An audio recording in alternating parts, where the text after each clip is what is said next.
കർത്താവായ ദൈവമേ, അങ്ങയുടെ അവകാശവും ഓഹരിയുമായ വിശ്വാസ സമൂഹത്തെ അങ്ങ് ആശീർവദിക്കണമേ.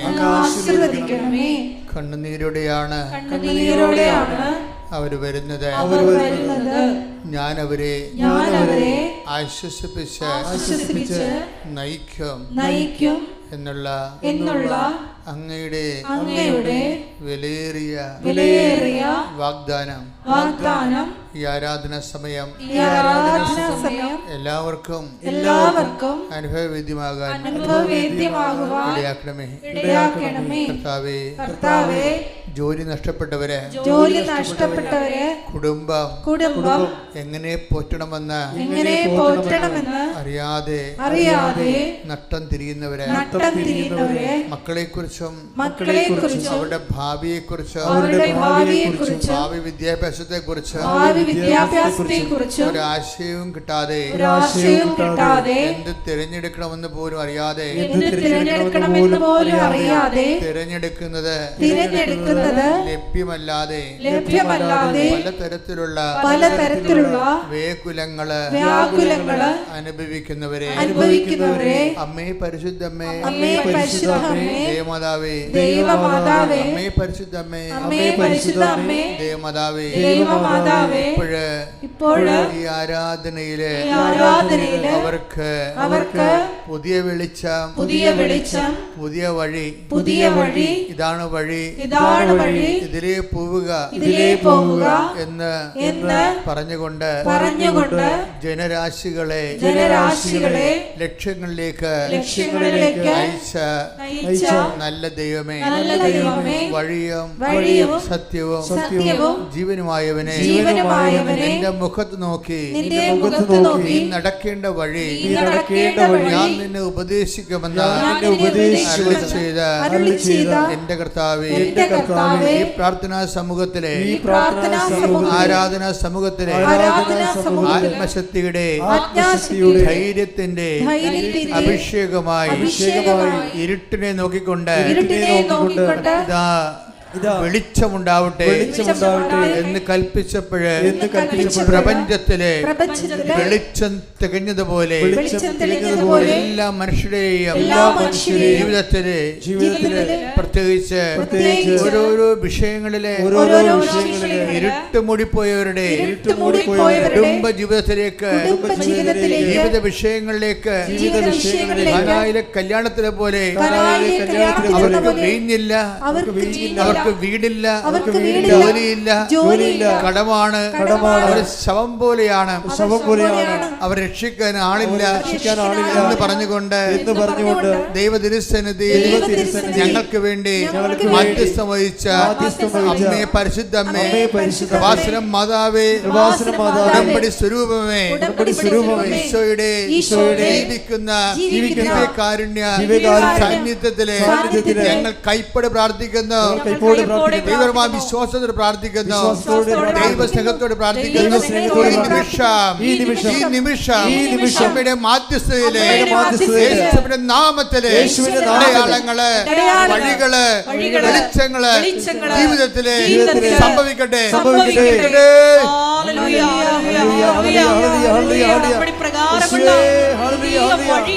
നമ്മുടെ ജീവിതത്തിൽ തുറന്നു തരണമേ. ഹല്ലേലൂയ.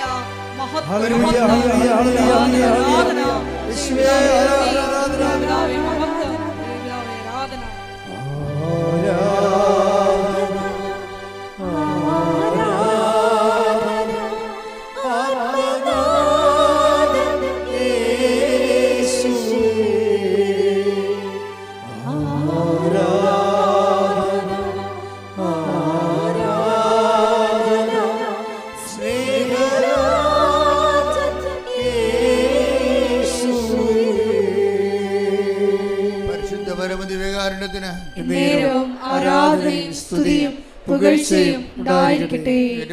കർത്താവേ, സത്യസന്ധമായ ആരാധനയ്ക്ക് അനുയോജ്യമായ ദൈവസ്നേഹത്താൽ ഞങ്ങളെ അഭിഷേകം ചെയ്യണമേ. അടിപ്പിണർ പോലെ വൈദ്യുതാഘാതം പോലെ ദൈവികമായ ശക്തി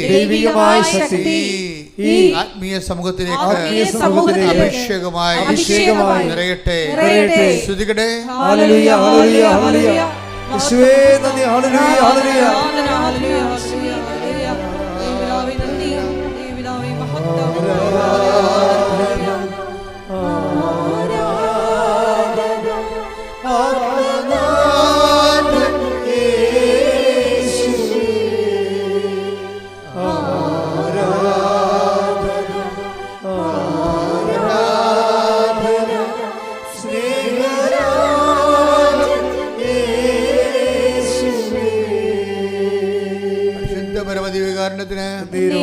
ആരാധനയും സ്തുതിയും പുകഴ്ചയും ഉണ്ടായിരിക്കട്ടെ.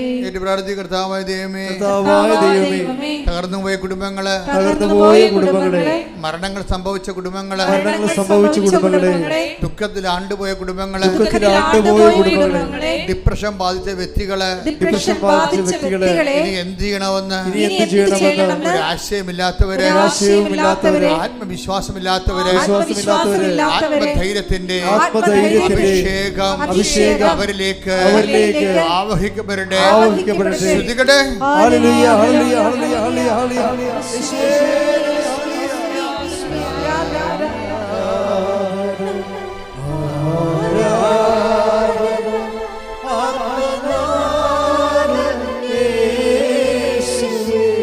ഒരുമിച്ച് ആരാധന.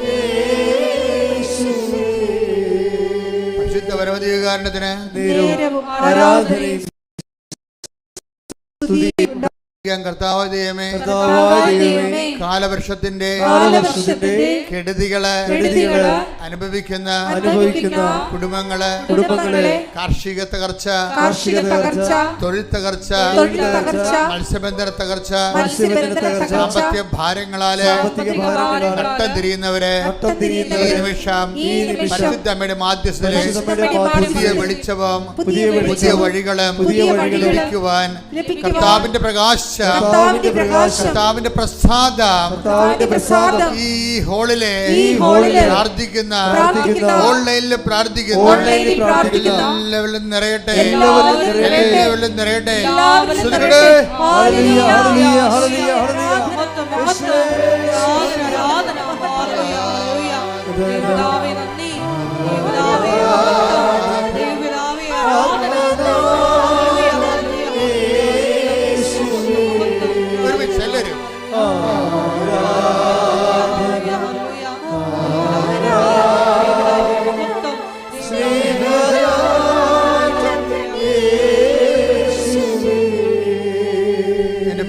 ദൈവപ്രസാദം നിറഞ്ഞു നിൽക്കുന്നൊരു സമയമാണ്. കർത്താവ് നമ്മളെ വിളിച്ചു വരുത്തിയതാണ്. നിന്റെ കണ്ണീരിൻ്റെ കാലത്ത് കർത്താവ് നിന്നെ വിളിച്ചു വരുത്തിയതാണ്. അവിടുത്തെ അമ്മയുടെ ചിറകിലെ സാന്ത്വനത്തിൻ്റെ കരങ്ങളിൽ നിന്നെ ആശ്വസിപ്പിക്കുവാൻ കർത്താവ് തീരുമാനിച്ചിരിക്കുന്നു. കൈയടിക്കട്ടെ.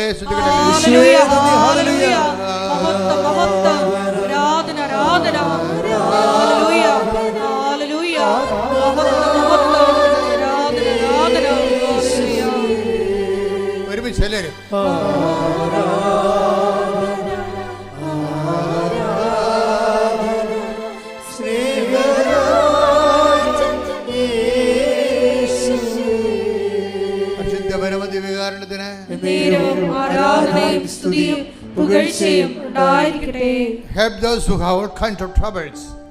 കർത്താവിന്റെ വചനമാണ് 1 Corinthians 1:4.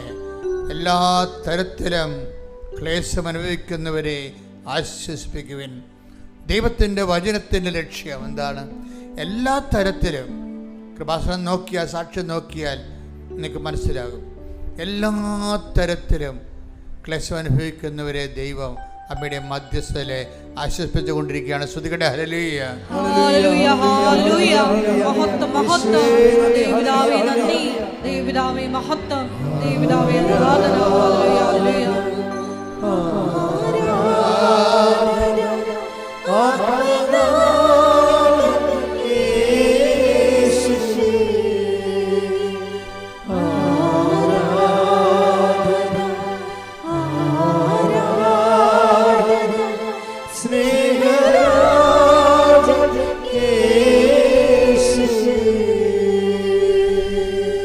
കർത്താവിൻ്റെ തിരുസന്നിധിയിൽ നിന്ന് നമുക്ക് ആശ്വാസവും അനുഗ്രഹവും പ്രാപിക്കാൻ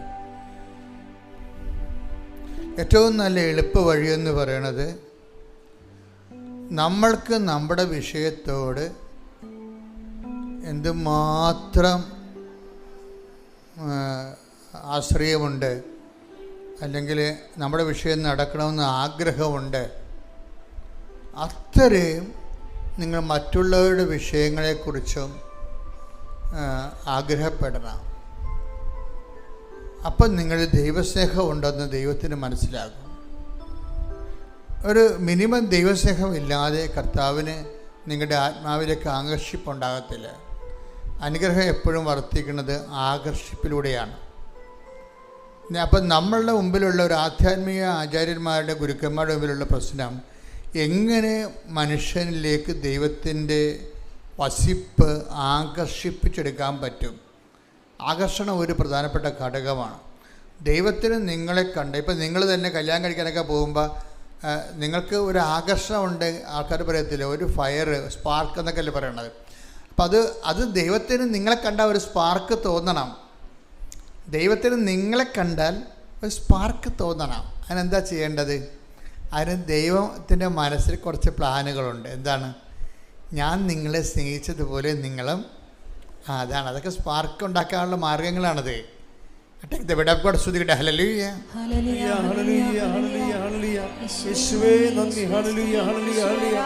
യോഹന്നാൻ 13:35.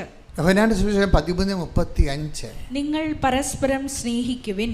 നിങ്ങൾ പരസ്പരം സ്നേഹിക്കുവിൻ. ഞാൻ നിങ്ങളെ സ്നേഹിച്ചതുപോലെ നിങ്ങളും പരസ്പരം സ്നേഹിക്കുവിൻ. നിങ്ങൾക്ക് ദൈവത്തിന് നിങ്ങളുടെ മേൽ സ്പാർക്ക് ഉണ്ടാക്കാനുള്ള ഒരു പ്രധാനപ്പെട്ട ഒരു സൊല്യൂഷനാണത്, ഫോർമുലയാണ്. നിങ്ങളെപ്പോഴും ദൈവത്തിന് ഇപ്പം എൻ്റെ പിതാവിനാൽ ആകർഷിക്കപ്പെടാതെ ആർക്കും എൻ്റെ അടുത്ത് വരുവാൻ സാധ്യമല്ല. Take the word of God. സ്തുതിക്കട്ടെ. ഹല്ലേലൂയ, ഹല്ലേലൂയ, ഹല്ലേലൂയ, ഹല്ലേലൂയ,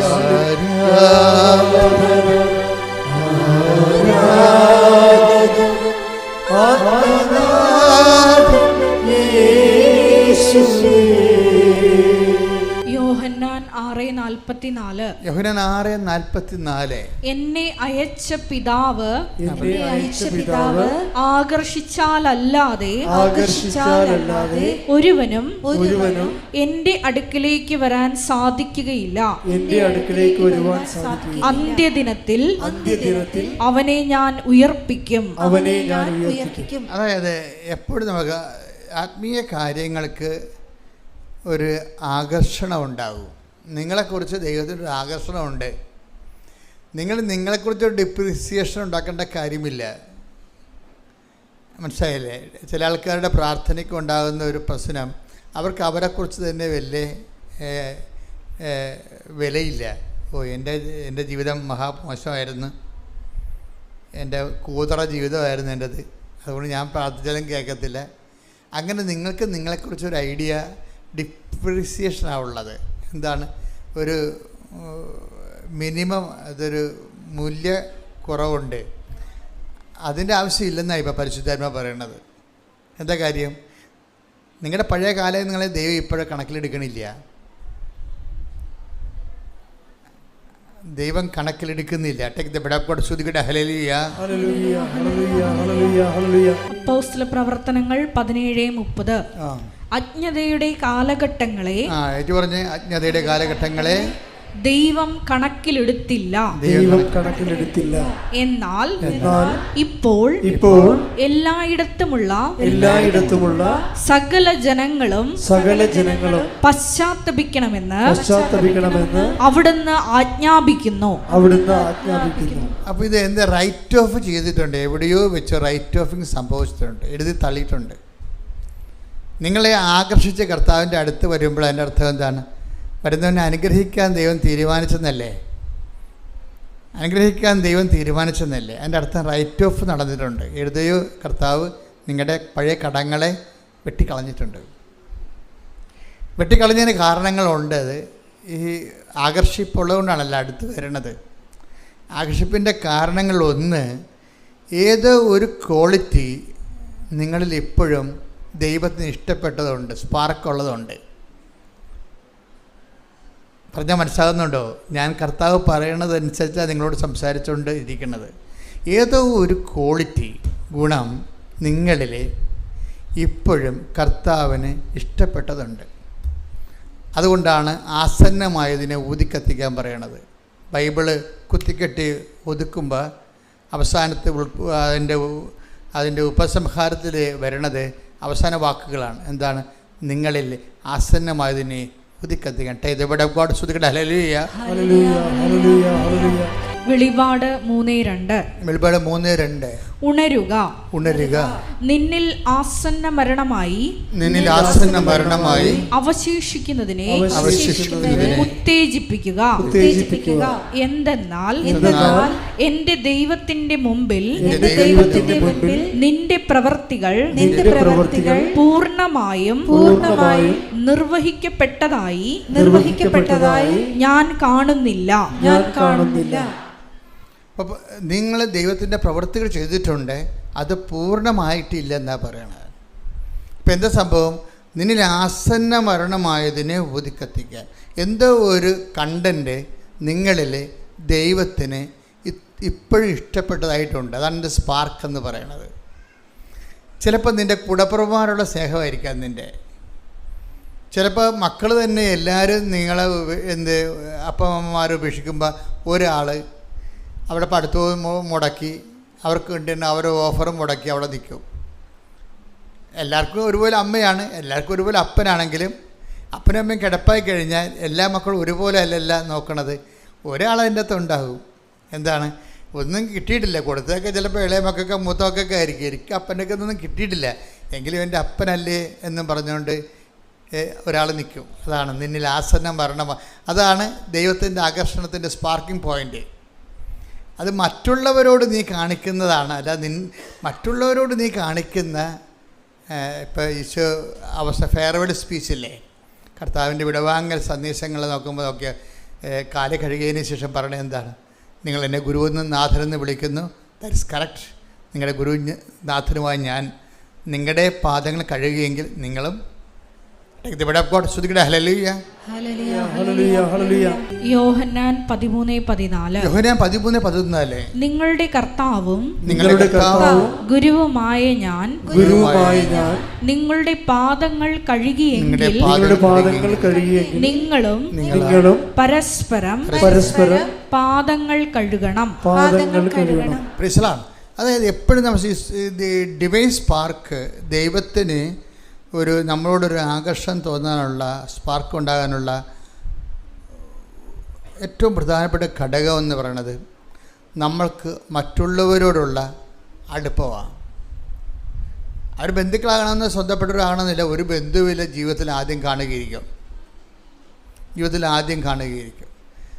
എങ്കിലും അവരുടെ ദൈന്യാവസ്ഥയിൽ നമ്മൾക്ക് അവരോടൊരു സന്ധിപ്പ് തോന്നിയ അതിനാണ് സ്പാർക്ക് എന്ന് പറയുന്നത്. ഈ ഒരു പോയിൻ്റ് വെച്ചാണ് ദൈവം നിന്നിലേക്ക് ആകർഷിപ്പ് ഉണ്ടാകുന്നത്. ആകർഷിപ്പ് കൂടും ഇങ്ങനെ കുറച്ച് കഴിയുമ്പോൾ. നിൻ്റെ സൽപ്രവർത്തികൾ അനുസരിച്ച് കൊണ്ട് നേരത്തെ പറഞ്ഞ പോലെ നിൻ്റെ പ്രവർത്തികൾ ദൈവത്തിൻ്റെ വചനമനുസരിച്ച് പൂർണ്ണമാകുന്നത്, ഭാഗികമായ പ്രവർത്തനങ്ങളാണ് ഇപ്പോൾ ഉള്ളത്. അത് ദൈവസ്നേഹത്താൽ പൂർണ്ണമാകുന്ന അനുസരിച്ച് കൊണ്ട് എന്തു ചെയ്യും? ദൈവത്തിൻ്റെ ആകർഷണം അസൂയ നിർഭരമായ ആകർഷണമായിട്ട് മാറും. ആകർഷണത്തിൻ്റെ ഇൻറ്റൻസിറ്റി, അട്രാക്ഷൻ്റെ ഇൻറ്റൻസിറ്റി കൂടും. അതുകൊണ്ടാണ് നിൻ്റെ ആത്മാവിനെ അസൂയയോടെ അഭിലഷിച്ചു. Take the word of God. ശ്രദ്ധിക്കട്ടെ. Hallelujah. Hallelujah hallelujah hallelujah. Yakob 4:5. യാക്കോബ് 4:5. നമ്മിൽ നിക്ഷേപിച്ചിരിക്കുന്ന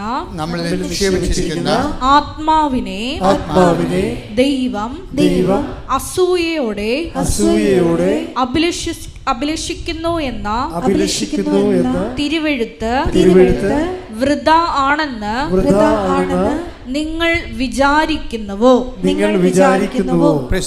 അതായത് ഇതിൻ്റെ വരുന്ന വിഷയം നമ്മൾ യോഹന്നാൻ 6:44 അനുസരിച്ചുകൊണ്ട് എൻ്റെ പിതാവിനാൽ ആകർഷിക്കപ്പെട്ടവർ എല്ലാവരും എൻ്റെ അടുത്ത് വരുമെന്ന് പറഞ്ഞു. അപ്പോൾ ഈ ആകർഷണത്തിൻ്റെ ഒരു കണ്ടൻ്റ് ഉണ്ട്. അതെന്തായിരിക്കും? ആകർഷണൻ്റെ കണ്ടൻറ്റ് നമുക്ക് മറ്റുള്ളവരുടെ കമ്മിറ്റ്മെൻറ്റാണ്. എപ്പോഴും ദൈവസ്നേഹം എപ്പോഴും പറയുന്നത്, ദൈവസ്നേഹത്തിൻ്റെ വിഷയം നമ്മൾക്ക് ദൈവസ്നേഹം കിട്ടി നമ്മളുടെ ഉദരപൂരണത്തിനേക്ക് മാത്രം ഉപയോഗിക്കുന്നവരുണ്ട്. അപ്പോൾ അതിനെക്കുറിച്ച് ബൈബിൾ പറയണത് ഉദരമാണ് അവരുടെ ദൈവമെന്നാണ്. അതാണ് വിഷയം. അത് എപ്പോഴും നമ്മൾ ശ്രദ്ധിക്കണം. നമ്മുടെ കാര്യം മാത്രം ജന്മകാലം മുഴുവനും നമ്മുടെ ജോലി, നമ്മുടെ മക്കളുടെ ഗതി പിടിക്കൽ, നമ്മുടെ മക്കളുടെ കല്യാണം, നമ്മുടെ മക്കൾ കുഞ്ഞുങ്ങളുണ്ടാകണത്, നമ്മുടെ വീട് വിൽക്കുന്നത്, നമ്മുടേതെന്ന് പറഞ്ഞിരുന്നാൽ അതിന് ബൈബിൾ പറയണത് ഉദരമാണ് അവരുടെ ദൈവം എന്നാണ്. ഫിലിപ്പിയർ 3:19. നാശമാണ് അവരുടെ അവസാനം. നാശമാണ് അവരുടെ അവസാനം. ഉദരമാണ് അവരുടെ ദൈവം. ഉദരമാണ് അവരുടെ ദൈവം. ലജ്ജാകരമായതിൽ അവർ അഭിമാനം കൊള്ളുന്നു. അതായത് ലജ്ജാകരമായ ദൈവത്തിൻ്റെ മുമ്പിൽ ഒരു വിലയുമില്ലാത്ത കാര്യത്തിന് വല്ലാത്ത അഭിമാനം. എപ്പോഴും ബൈബിൾ പറയണത് അഭിമാനിക്കുന്നതിന് ആദ്യം അഭിമാനിക്കേണ്ടത് നിങ്ങളുടെ കാറിലോ വീടിലോ നിങ്ങളുടെ ആസ്തിയിലോ നിങ്ങളുടെ ശമ്പളത്തിലോ നിങ്ങളുടെ പ്രൊമോഷനിലോ നിങ്ങളുടെ PR-ലോ ഒന്നുമല്ല. അഭിമാനിക്കുന്നവൻ കർത്താവിൽ അഭിമാനിക്കട്ടെ. Take the word of God. ശ്രുതികട ഹല്ലേലൂയ. 2 കൊരിന്തോസ് 10:17. 2 കൊരിന്തോസ് 10:17 ഏറ്റു പറയുക. അഭിമാനിക്കുന്നവൻ കർത്താവിൽ അഭിമാനിക്കട്ടെ. അപ്പോൾ ഫുൾ സ്പാർക്കിലേക്ക് വരികയാണ്. എന്താണ് നമ്മുടെ ജീവിതത്തിൻ്റെ നിയോഗത്തിൻ്റെ നിത്യമായ ലക്ഷ്യം? എന്താണ്? ദൈവമാണ്. ദൈവത്തിൽ അഭിമാനിക്കുമ്പോഴാണ് ഇപ്പോൾ നിങ്ങൾക്ക് അത് തോന്നണ വാസ്തവത്തിൽ നിങ്ങളുടെ സ്ഥാപന ജംഗ വസ്തുക്കൾ നിങ്ങൾ ദൈവദർശനത്തിൽ നിന്ന് പ്രാർത്ഥിച്ച് അടിച്ചു മാറ്റുന്ന പരിപാടികളാണ് പലപ്പോഴും നിങ്ങൾ അഭിമാനമായിട്ട് പറയണത്. നത്തിങ്. ദൈവം തന്നെയാണ് നമ്മുടെ അഭിമാനത്തിൻ്റെ ആസ്തി എന്ന് പറയണത്.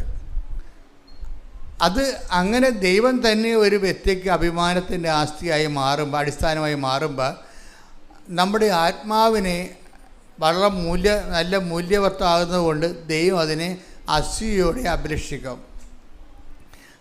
അപ്പം ഞാൻ പറഞ്ഞ ഈ സ്പാർക്ക് ശരിക്കും ഒരു സൂര്യനായിട്ട് ഇങ്ങനെ ഡെവലപ്പ് ചെയ്ത് വരും.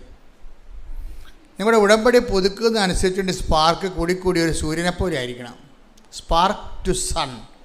ഉടമ്പടി എങ്ങോട്ടാണ് പുതുക്കണം എന്ന് ചോദിച്ചു കഴിഞ്ഞാൽ ഒരു സ്പാർക്കിൽ നിന്ന് ഒരു സണ്ണിലേക്കാണ് നമ്മൾ പോകുന്നത്. ഒരു സ്പാർക്കിൽ നിന്ന് ഒരു പൊരിയിൽ നിന്ന് ഒരു സൂര്യനിലേക്കാണ് നമ്മൾ പോകുന്നത്. അപ്പം ആ ഒരു മാറ്റം ആത്മീയ മേഖലയിൽ ഉണ്ടായിട്ടുണ്ടെങ്കിൽ ബാക്കിയെല്ലാം ഓക്കെ ആവും. അപ്പം അതുകൊണ്ട് ഇത് വിഷയം ക്രമീകരിക്കുന്നതിൽ നമ്മൾ ശ്രദ്ധിച്ചാൽ മതി. ഈ വിഷയം ക്രമീകരിക്കുന്നതിൽ ശ്രദ്ധിക്കണം. എന്താ കാരണം വെച്ച് കഴിഞ്ഞാൽ വിശ്വാസം അപ്പോൾ തന്നെ നിങ്ങൾക്ക് ആദ്യം വരുമ്പോൾ നിങ്ങളുടെ വിശ്വാസം കൂടിയാൽ, ഇപ്പം നിങ്ങൾക്ക് ജോലി കിട്ടുമ്പോൾ ഭയങ്കര സന്തോഷം. പക്ഷേ ആ സന്തോഷം വിശ്വാസം കൂടിയാൽ ഉണ്ടാകുന്നുണ്ടോ? അതാണ് വിഷയം. പരിശുദ്ധാത്മാവിൻ്റെ കൃപയുള്ള ആൾക്കാർക്ക് വിശ്വാസം കൂടിയാൽ ഉടനെ സന്തോഷം ഉണ്ടാവും. അതുകൊണ്ടാണ് ദൈവത്തിൽ വിശ്വസിക്കാൻ കഴിഞ്ഞതിലെ സന്തോഷിച്ചുകൊണ്ട് take the word of God. ശ്രുതികട ഹല്ലേലൂയ. അപ്പോസ്തലപ്രവർത്തനങ്ങൾ 16:31. അപ്പോസ്തലപ്രവർത്തനം 16:31. കർത്താവായ യേശുവിൽ വിശ്വസിക്കുക. നീയും നിന്റെ കുടുംബവും രക്ഷ പ്രാപിക്കും. അപ്പോസ്തലപ്രവർത്തനങ്ങൾ 16:34. ദൈവത്തിൽ വിശ്വസിച്ചതുകൊണ്ട് അവനും കുടുംബാംഗങ്ങളും അത്യന്തം ആനന്ദിച്ചു. അതാണ് വിശ്വാസം തന്നെ ആനന്ദമാണ്. വിശ്വാസം തന്നെ ആനന്ദമാണ്. അതിനാണ് അഭിഷേക അനോയിൻറ്റഡ് ഫെയ്ത്ത് എന്ന് പറയും. അനോയിൻറ്റഡ് നമുക്കൊരു ട്രഡീഷണൽ ഫെയ്ത്താണ് നമുക്കുള്ളത്. ട്രഡീഷണൽ ഫെയ്ത്താണ്. ട്രഡീഷണൽ ഫെയ്ത്ത് ഇനി അപ്ഡേഷൻസ് വരുമ്പോഴാണ് വിശ്വാസം അനോയിൻറ്റഡ് ഫെയ്ത്തായി വരണം. ഇപ്പം നമ്മൾ ഒരു ക്രിസ്ത്യൻ കുടുംബത്തിൽ ജനിച്ചു, ഓക്കെ, ചിലപ്പോൾ ആനന്ദം ഉണ്ടാകുന്ന നിർബന്ധമില്ല. കാര്യം എന്താണ്? വിശ്വാസം നമ്മുടെ പേരിൽ, അത് ക്രിസ്ത്യൻ കുടുംബത്തിൽ ജനിക്കുമ്പോൾ അപ്പൻ്റെ അമ്മയുടെ വിശ്വാസത്തിലല്ലേ നമ്മൾ ജനിക്കണത്. അപ്പൻ്റെ അമ്മയുടെ വിശ്വാസം ജനിക്കുന്നതുകൊണ്ട് നമ്മൾ ആ വിശ്വാസത്തിൻ്റെ സത്യങ്ങൾ തിരിച്ചറിയുമ്പോൾ മാത്രമേ നമുക്ക് ആനന്ദം ഉണ്ടാകത്തുള്ളൂ. അല്ലെങ്കിൽ ക്രിസ്ത്യാനിയുണ്ട് ജീവിച്ചതുകൊണ്ട് ഞാൻ ക്രിസ്ത്യാനിയായിട്ട് ക്രിസ്ത്യൻ കുടുംബത്തിൽ ജനിച്ചതുകൊണ്ട് ഞാൻ ക്രിസ്ത്യാനിയായിട്ട് ജീവിക്കണമെന്നേ വരത്തുള്ളൂ. പക്ഷേ എല്ലാവർക്കും ഈ ക്രിസ്ത്യൻസിനും നോൺ ക്രിസ്ത്യൻസിനുമുള്ള സിംഗിൾ ക്വസ്റ്റ്യൻ എന്താണ്? Whom do you say that I am? അവിടെ ആ വിഷയത്തിൽ വരുമ്പോൾ ക്രിസ്ത്യൻ കുടുംബത്തിൽ ജനിച്ചുകൊണ്ട് പ്രത്യേകിച്ച് ആനുകൂല്യമില്ല. ഒരു ഫേവറബിൾ വിശ്വാസത്തിൽ വളരാനുള്ളൊരു ഫേവറബിൾ സർക്കംസ്റ്റൻസേ ഉള്ളൂ. ആ സർക്കംസ്റ്റൻസ് കൊണ്ട് അവൻ്റെ പേരിൽ അവൻ അത് വെച്ച് വ്യയം ചെയ്ത് അവൻ നേടിയെടുത്ത ഓക്കെയാണ്. നേടിയെടുക്കാത്ത എന്തുമാത്രം ക്രിസ്ത്യൻ കുടുംബത്തിൽ ജനിച്ചതുകൊണ്ട് തന്നെ ക്രിസ്ത്യാനിക്ക് ഭാര്യയായിട്ട് നടക്കണം എന്തുമാത്രം മനുഷ്യരുണ്ട് ഇല്ലേ? ക്രിസ്ത്യൻ കുടുംബത്തിൽ ജനിച്ചത് കൊണ്ട് മാത്രം ക്രിസ്ത്യൻ സഭയ്ക്ക് ബാധ്യതയായി നടക്കണം, ക്രിസ്ത്യൻ സമൂഹത്തിന് ബാധ്യതയായി നടക്കണം ഒത്തിരി മനുഷ്യരില്ലേ? അപ്പം ജനിക്കണതല്ല പ്രശ്നം. അപ്പോൾ നീ എത്ര സമ്പാദിച്ചു? ഹൂം ഡു യു? കുറേ ചോദ്യങ്ങൾ ബൈബിളിൽ ചോദിക്കും. നീ എത്ര സമ്പാദിച്ചു? 10 നാണയം കൊടുത്തവരുണ്ട്, 5 നാണയം കൊടുത്തവരുണ്ട്, 1 നാണയം കൊടുത്തവരുണ്ട്. യജമാനൻ തിരിച്ചു വരുമ്പോൾ ചോദിക്കണേ, ഓഡിറ്റിംഗ് നടത്തും, നീ എത്ര സമ്പാദിച്ചു? അവന് whom do you say that I am? ഞാൻ ആരാണെന്നാണ് നിൻ്റെ അപ്പൻ പറയണമെന്നല്ല ചോദിക്കണത്, നീ പറയണത്. നിൻ്റെ അനുഭവമാണ് പ്രശ്നം. നിൻ്റെ വിശ്വാസത്തിൽ നീ എന്താണ് എന്നെക്കുറിച്ച് പറയണത്? അതാണ് അപ്ഡേഷൻസ് ഓഫ് ഫെയ്ത്ത്.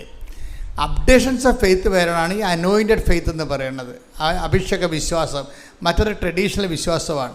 പിന്നെ വേണമെങ്കിൽ ഒരു ജാതിക്കോയ്മ എടുത്തുകൊണ്ട് നമ്മൾ കുറഞ്ഞ പുള്ളിയല്ലെന്ന് പറയാമെന്നല്ലാതെ, മസിൽ പെരുപ്പിക്കാമെന്നല്ലാതെ ജാതിക്കോയ്മയ്ക്കും പാരമ്പര്യ വിശ്വാസത്തിനും പ്രത്യേകിച്ച് വിലയൊന്നുമില്ല. Whom do you say that I am? ഞാൻ ആരാണെന്നാണ് നീ പറയണത്? നിൻ്റെ പിതാക്കന്മാർ നീ ആരാണെന്ന് പറഞ്ഞിട്ട് കഥയില്ല. നീ ആരാണെന്നാണ്, ഞാൻ ആരാണെന്നാണ് നീ പറയണത്. ടേക്ക് ദി ബെഡ് ഓഫ് ശ്രുതികളുടെ ഹല്ലേലൂയ. മത്തായി 16:15. മത്തായി 16:15. അവൻ അവരോട് ചോദിച്ചു, എന്നാൽ ഞാൻ ആരാണെന്നാണ് നിങ്ങൾ പറയുന്നത്? പേഴ്സണൽ ക്വസ്റ്റ്യൻ ആണത്. ഓരോ വ്യക്തിയും ഓരോ ദിവസവും അവൻ്റെ വിശ്വാസത്തിന് വ്യക്തിപരമായ ദൈവസന്നിധിയിൽ കണക്ക് കൊടുക്കണം. നിൻ്റെ വിശ്വാസം വളർന്നു. നിൻ്റെ വിശ്വാസം വളർന്നില്ലെങ്കിൽ അതിൻ്റെ complete responsibility in your head, നിൻ്റെ തലയിൽ കിടക്കും. ഇതിൻ്റെ അകത്തൊരു വിഷയം വരണത് വളരെ ഈ സൂചിനൂലും കോർക്കണ പോലെ. ഓടുകയും ചെയ്യണം, സൂചിനൂലും കോർക്കുകയും ചെയ്യണം, ഇല്ലേ? അങ്ങനെ ഒരു വട്ടം ഇല്ലേ? ഇല്ലേ? സ്പോർട്സിൽ നമ്മൾ ഓടുകയും ചെയ്യണം, ആ ഓട്ടത്തിനിടയിൽ സൂചിനൂലും കോർക്കുകയും ചെയ്യണം. ഇതുപോലെ നാരങ്ങ സ്പൂൺ ഓട്ടമില്ലേ? സ്പൂണിൽ നാരങ്ങ വെച്ചുകൊണ്ട് നമ്മൾ ഓടും, പക്ഷെ നമ്മൾ ഓടി ജയിക്കും. പക്ഷെ ചിലപ്പോൾ സ്പൂണിൽ നാരങ്ങ ഉണ്ടാകത്തില്ലേ? അപ്പോൾ തോറ്റുപോയി. ഓടി ജയിക്കാൻ നമുക്ക് ലോകത്തിൽ കള്ളത്തറവ, തോന്നിവാസവ, കരിഞ്ചന്ത, കള്ളനോട്ട എന്തൊക്കെ ഓടി ജയിക്കാൻ പറ്റും. പക്ഷെ ജയിച്ച് കഴിയുമ്പോൾ സ്പൂണിൽ നാരങ്ങ ഉണ്ടാകത്തില്ല. അപ്പോൾ തോറ്റതായിട്ട് പ്രഖ്യാപിക്കും. അതാണ് വിഷയം. അത് ഭയങ്കര സീരിയസ് വിഷയമാണ്. അപ്പോൾ ഓടുമ്പോൾ ഓട്ടത്തിലായിരിക്കും ആൾക്കാർ ശ്രദ്ധിക്കണതേ, നാരങ്ങയെ ശ്രദ്ധിക്കത്തില്ല. അപ്പം അതുകൊണ്ട് ഞാൻ നല്ല ഓട്ടം ഓടി എന്താ പറയണത്? വിശ്വാസം നാരങ്ങ വിശ്വാസം സംരക്ഷിച്ചു. അത് ഈ ഓട്ടത്തിൽ, ഈ പരക്കം പാച്ചിൽ സൂക്ഷ്മതയോടെ സൂക്ഷിക്കേണ്ട ഒരു വിഷയമാണ് നിത്യത. അതുകൊണ്ടാണ് കൃപാസൻ എപ്പോഴും നിത്യതയെക്കുറിച്ച് പറയും. ഞാൻ നിത്യതയെക്കുറിച്ച് പറയാൻ കാരണം അതുമാത്രമല്ല, ഈ നിങ്ങളുടെ ഈ കൂട്ടായ്മയും ഞാനിവിടെ നിൽക്കുന്നതും കർത്താവ് നമ്മുടെ മധ്യത്തിൽ സാന്നിധ്യം നൽകുന്നതിൻ്റെ പിന്നിലുള്ളത് എന്താണ്? മാതാവിൻ്റെ പ്രത്യക്ഷീകരണമാണ്. 2004 സംഭവിച്ച മാതാവിൻ്റെ പ്രത്യക്ഷീകരണമാണ്. അപ്പോൾ മാതാവിൻ്റെ പ്രത്യക്ഷീകരണം സമയഘടികാരം നെഞ്ചിൽ ചാർത്തി ദുരന്തം ഉണ്ടാകാൻ പോണ് പ്രാർത്ഥിക്കണമെന്നാണ് അമ്മ സന്ദേശം നൽകിയത്. ആ സന്ദേശം സഭ ഏറ്റെടുക്കണം. എന്നിട്ട് ലോകവ്യാപകമായ ദൈവത്തിൻ്റെ സന്ദേശം കൈമാറണം. ലോകത്തിൻ്റെ വീണ്ടെടുപ്പിന് വേണ്ടി ദൈവം ഈ കൊച്ചിടത്തെ ഉപയോഗിക്കുകയാണ്. അതുകൊണ്ടാണ് നിങ്ങളെ തിരിച്ച് ഇങ്ങനെ വിളിച്ചു വരുത്തി. എന്തിനാണ്? പ്രത്യക്ഷീകരണ പ്രാർത്ഥന എല്ലാം വേണ്ടി വിളിച്ചു വരുത്തിയതാണ്. നിങ്ങൾ പ്രത്യക്ഷീകരണ പ്രാർത്ഥന ചൊല്ലിക്കൊള്ളാമെന്ന് പറഞ്ഞാണ് ഉടമ്പടി ചെയ്തിരിക്കുന്നത്, അല്ലേ? ഉടമ്പടി ചെയ്യുമ്പോൾ ദൈവത്തിൻ്റെ ആദ്യ പോർഷൻ ദൈവത്തിൻ്റെത് അങ്ങോട്ട് മാറും. ചില ആൾക്കാർ ബിസിനസ് ചെയ്യുമ്പോൾ എന്ത് ചെയ്യും? അവിടെ അതിൻ്റെ അകത്തുള്ള ലാഭം എടുത്ത് ആദ്യം അവർ പറപ്പം മേടിക്കും, എന്നിട്ട് കണ്ടവൻ്റെ കാശെടുത്തിട്ടാണ് പിന്നെ ബിസിനസ് ചെയ്യണത്. അത് തെറ്റാണ്. ഞാൻ പറഞ്ഞു വരുന്നതിൻ്റെ കാര്യം, ഇതിൻ്റെ ഫസ്റ്റ് പോർഷൻ പ്രത്യക്ഷീകരണ പ്രാർത്ഥനയാണ്. അത് നിങ്ങൾ മുട്ടയെന്ന് ചെല്ലണം. മുട്ടയെന്ന് ചെല്ലുമ്പോൾ പ്രാർത്ഥിച്ചാൽ മാത്രം പോരാ, നിങ്ങൾ ആഗ്രഹിക്കണം. എന്ത് ചെയ്യണം? കർത്താവ് എത്രയും വേഗം നിൻ്റെ പ്രത്യക്ഷീകരണം, അമ്മയുടെ പ്രത്യക്ഷീകരണം സഭ പഠിക്കാൻ ഇടയാക്കണമേ, എന്നിട്ട് ലോകത്ത് വ്യാപകമായി അതിൽ പ്രചരിക്കാൻ ഇടയാക്കണമേ. ഇപ്പം ഞാൻ ഓരോ രാജ്യങ്ങളൊക്കെ ചെല്ലുമ്പോൾ പ്രത്യക്ഷീകരണ പ്രാർത്ഥനയുടെ കൂട്ടായ്മയാണ് ഉള്ളത്. ഇപ്പോൾ പ്രത്യക്ഷീകരണ പ്രാർത്ഥനയുടെ വാട്സപ്പുകൾ, ഇപ്പം ഞാൻ തന്നെ രാവിലെ എഴുന്നേറ്റിട്ട് നിങ്ങളുടെ കൂടെ 5:30 പ്രാർത്ഥിക്കണില്ലേ? നിങ്ങളത് മുടങ്ങരുത് കേട്ടോ. നമ്മൾ ഡെയിലി ബ്രെഡ് മുടങ്ങരുത്. ഡെയിലി ബ്രെഡ് കൂടുന്നത് കൈപ്പൊക്കെ പ്രൈസ് ലോർഡ്. ഇനി കൂടാത്തവർ ഇന്ന് നാളെ മുതൽ കൂടിയേക്കണം. 5:30 നമ്മൾ ഒരുമിച്ചാണ് പ്രത്യക്ഷ പ്രാർത്ഥന ചെല്ലണത്. എന്നിട്ട് ഞാൻ നിങ്ങളുടെ എല്ലാവരുടെയും തലയൊക്കെ വെച്ച് പ്രാർത്ഥിക്കും. എന്തിനാണ് പ്രാർത്ഥിക്കണത്? നിങ്ങൾ പോകുന്ന ഇടങ്ങളിൽ നിങ്ങളുടെ കൂടെ ദൈവത്തിൻ്റെ ദൂതനെ സെൻഡ് ചെയ്യാണ്. അത് നിസ്സാരമല്ല, അത് ഭയങ്കര സീരിയസ് വിഷയമാണ്. നമ്മൾ പോകുന്നിടത്തേക്ക് നമ്മുടെ ദൂതൻ, നീ പോകുന്നിടത്തേക്ക് നിനക്ക് മുമ്പേ ഞാൻ എൻ്റെ ദൂതനെ അയക്കുമെന്നുള്ള വാഗ്ദാനമാണ്. Take the word of God. ശ്രുതിക്കട്ടെ. Hallelujah, hallelujah, hallelujah, hallelujah. പുറപ്പാട് 23:20. ഇതാ ഒരു ദൂതനെ നിനക്ക് മുൻപേ ഞാൻ അയക്കുന്നു. അവൻ നിന്റെ വഴിയിൽ നിന്നെ കാത്തുകൊള്ളും. ഞാൻ ഒരുക്കിയിരിക്കുന്ന സ്ഥലത്തേക്ക് നിന്നെ കൊണ്ടുവരികയും ചെയ്യും. ഇത് നിസ്സാരമല്ല. നമ്മുടെ ഓരോ യാത്ര, ഇപ്പം ഞാൻ രാവിലെ എഴുന്നേറ്റ് എവിടെയെങ്കിലും പോകണമെന്ന് അന്ന് പോകുകയാണെങ്കിൽ 5 മണിക്ക് കുർബാന അർപ്പിക്കും ഒറ്റയ്ക്ക്. നമ്മൾ ഈ കാണുന്ന കുർബാനയല്ലേ, ഒറ്റക്കുള്ള കുർബാന എന്ന് പറയുന്നത് വേറെ ഒരു ഫീലാണത്. നമ്മളും ദൈവവും പരിശുദ്ധ അമ്മയും എല്ലാവരും കൂടി മാത്രം, വേറെ ആരും ഉണ്ടാകത്തില്ല അവിടെ. അപ്പം അവിടെ കുർബാനയുടെ ഓരോ വാക്കുകളും പിടിച്ച് ചൊല്ലി അതെല്ലാം ആദ്യം നമ്മൾ ആവഹിച്ചതിന് ശേഷം ആ സ്പെല്ലൗട്ട് ചെയ്ത് ഹൃദയത്തിൽ വിശ്വസിക്കുന്നത് അതിരം കൊണ്ട് പ്രഖ്യാപിച്ച് രക്ഷ എന്നാകുന്ന ക്രിസ്തുവിനെ പ്രാപിച്ചങ്ങ് പോകും. അപ്പം അതിന് ചിലപ്പോൾ ഞാൻ 2.5 മണിക്കൂറൊക്കെ എടുക്കും കുർബാന അർപ്പിക്കാൻ. സാഹിത്യ അക്കാദമി പഠിക്കുന്ന കാലത്ത് തൃശ്ശൂരിൽ ഞാൻ അപ്പന്തമ്പുരാനിലാണ് താമസിച്ചത്. അപ്പന്തമ്പുരാനിൽ കുർബാന എനിക്കൊരു ലോഡ്ജ് തന്നു ഗവൺമെൻറ് അവിടെ പഠിക്കാൻ, റിസർച്ചിന് വേണ്ടി. അപ്പോൾ ഞാനത് കട്ടിലേൽ ബെഡെല്ലാം മാറ്റിയിട്ട് പുതിയൊരു തുണി വിരിച്ചിട്ട് ഞാൻ താഴെ മുട്ടയിൽ നിൽക്കും. എന്നിട്ട് ഓസ്തിയും വീഞ്ഞും എടുത്തിട്ട് അവിടെ നിന്നുകൊണ്ട് കുർബാന അർപ്പിക്കാൻ തുടങ്ങും. കുർബാന അടുപ്പിക്കുക ഇപ്പോൾ 8 മണിക്ക് തുടങ്ങുന്ന കുർബാന തീരുമ്പോൾ 9:30-10 മണിയാവും, ചിലപ്പോൾ 10 ആവും. ഇടയ്ക്കിടയ്ക്ക് പ്രാർത്ഥിച്ച് ഒറ്റക്കുള്ള കുർബാന ഒരു വല്ലാത്ത സംഭവമല്ലേ. നമുക്ക് ജനങ്ങളുമായിട്ട് അങ്ങനെ പറ്റത്തില്ല. ജനങ്ങൾക്ക് പല ജോലികളും കാര്യങ്ങളൊക്കെ ഉള്ളത് കാരണം അവർക്ക് ഓരോ ടൈമിന് ഓരോ സ്ഥലത്ത് എത്തിച്ചേരണം. എങ്കിലും നിങ്ങൾ കുർബാനയൊക്കെ നടത്തുമ്പോൾ നിങ്ങളുടെ മനസ്സെപ്പോഴും എന്തെല്ലാം വിഷയമുണ്ടെങ്കിലും മനസ്സ് എപ്പോഴും അൾത്താരെ ഉണ്ടാകാൻ വേണ്ടി പ്രത്യേകം ശ്രദ്ധിക്കണം. നമ്മുടെ അറിവിന് ആനുപാതികമായിട്ടായിരിക്കും അഭിഷേകം ഉണ്ടാകുന്നത്. അഭിഷേകം ഉണ്ടായില്ലെന്നുണ്ടെങ്കിൽ ചുമ്മാ ഇതൊരു ആവർത്തനം മാത്രമായിട്ട് നമുക്ക് ഡ്രൈനെസ് ഫീൽ ചെയ്യും. പല ആൾക്കാർക്ക് ശ്രദ്ധയില്ലാത്തത് കൊണ്ടാണ് ഈ കുർബാന വരേണ്ടതായിട്ട് തോന്നുന്നത്. ശ്രദ്ധ വന്നാൽ ദൈവസ്നേഹം വരും, വിശ്വാസം വരും, പ്രത്യാശ വരും. ദൈവസ്നേഹം എന്ന് പറയുന്നത് കുർബാനയിൽ ഉരുത്തിരിഞ്ഞ് വരുന്ന ദൈവസ്നേഹം ക്വാളിറ്റേറ്റീവ്ലി ഭയങ്കര വ്യത്യാസമുണ്ട്. കുർബാനയിൽ ഉരുത്തിരിഞ്ഞ് വരുന്ന ദൈവസ്നേഹത്തിന് ഇപ്പം ചില പാലിന് കൊഴുപ്പ് കൂടുമെന്ന് പറഞ്ഞ പോലെ തന്നെയാണ് കുർബാനയിൽ അർപ്പിച്ചിട്ട് ഉരുത്തിരിഞ്ഞ് വരുന്ന ഒരു ദൈവസ്നേഹത്തിന് വേറെ ഒരു ഫീലാണ് വരണത്. അപ്പം അതുകൊണ്ട് തന്നെ ഈ കുർബാനകൾ കൂടുമ്പോൾ അതൊരു ഭാഗ്യമായി കാണണം. കുർബാന പരമാവധി മിസ്സാകാതിരിക്കാൻ വേണ്ടി ശ്രദ്ധിക്കണം.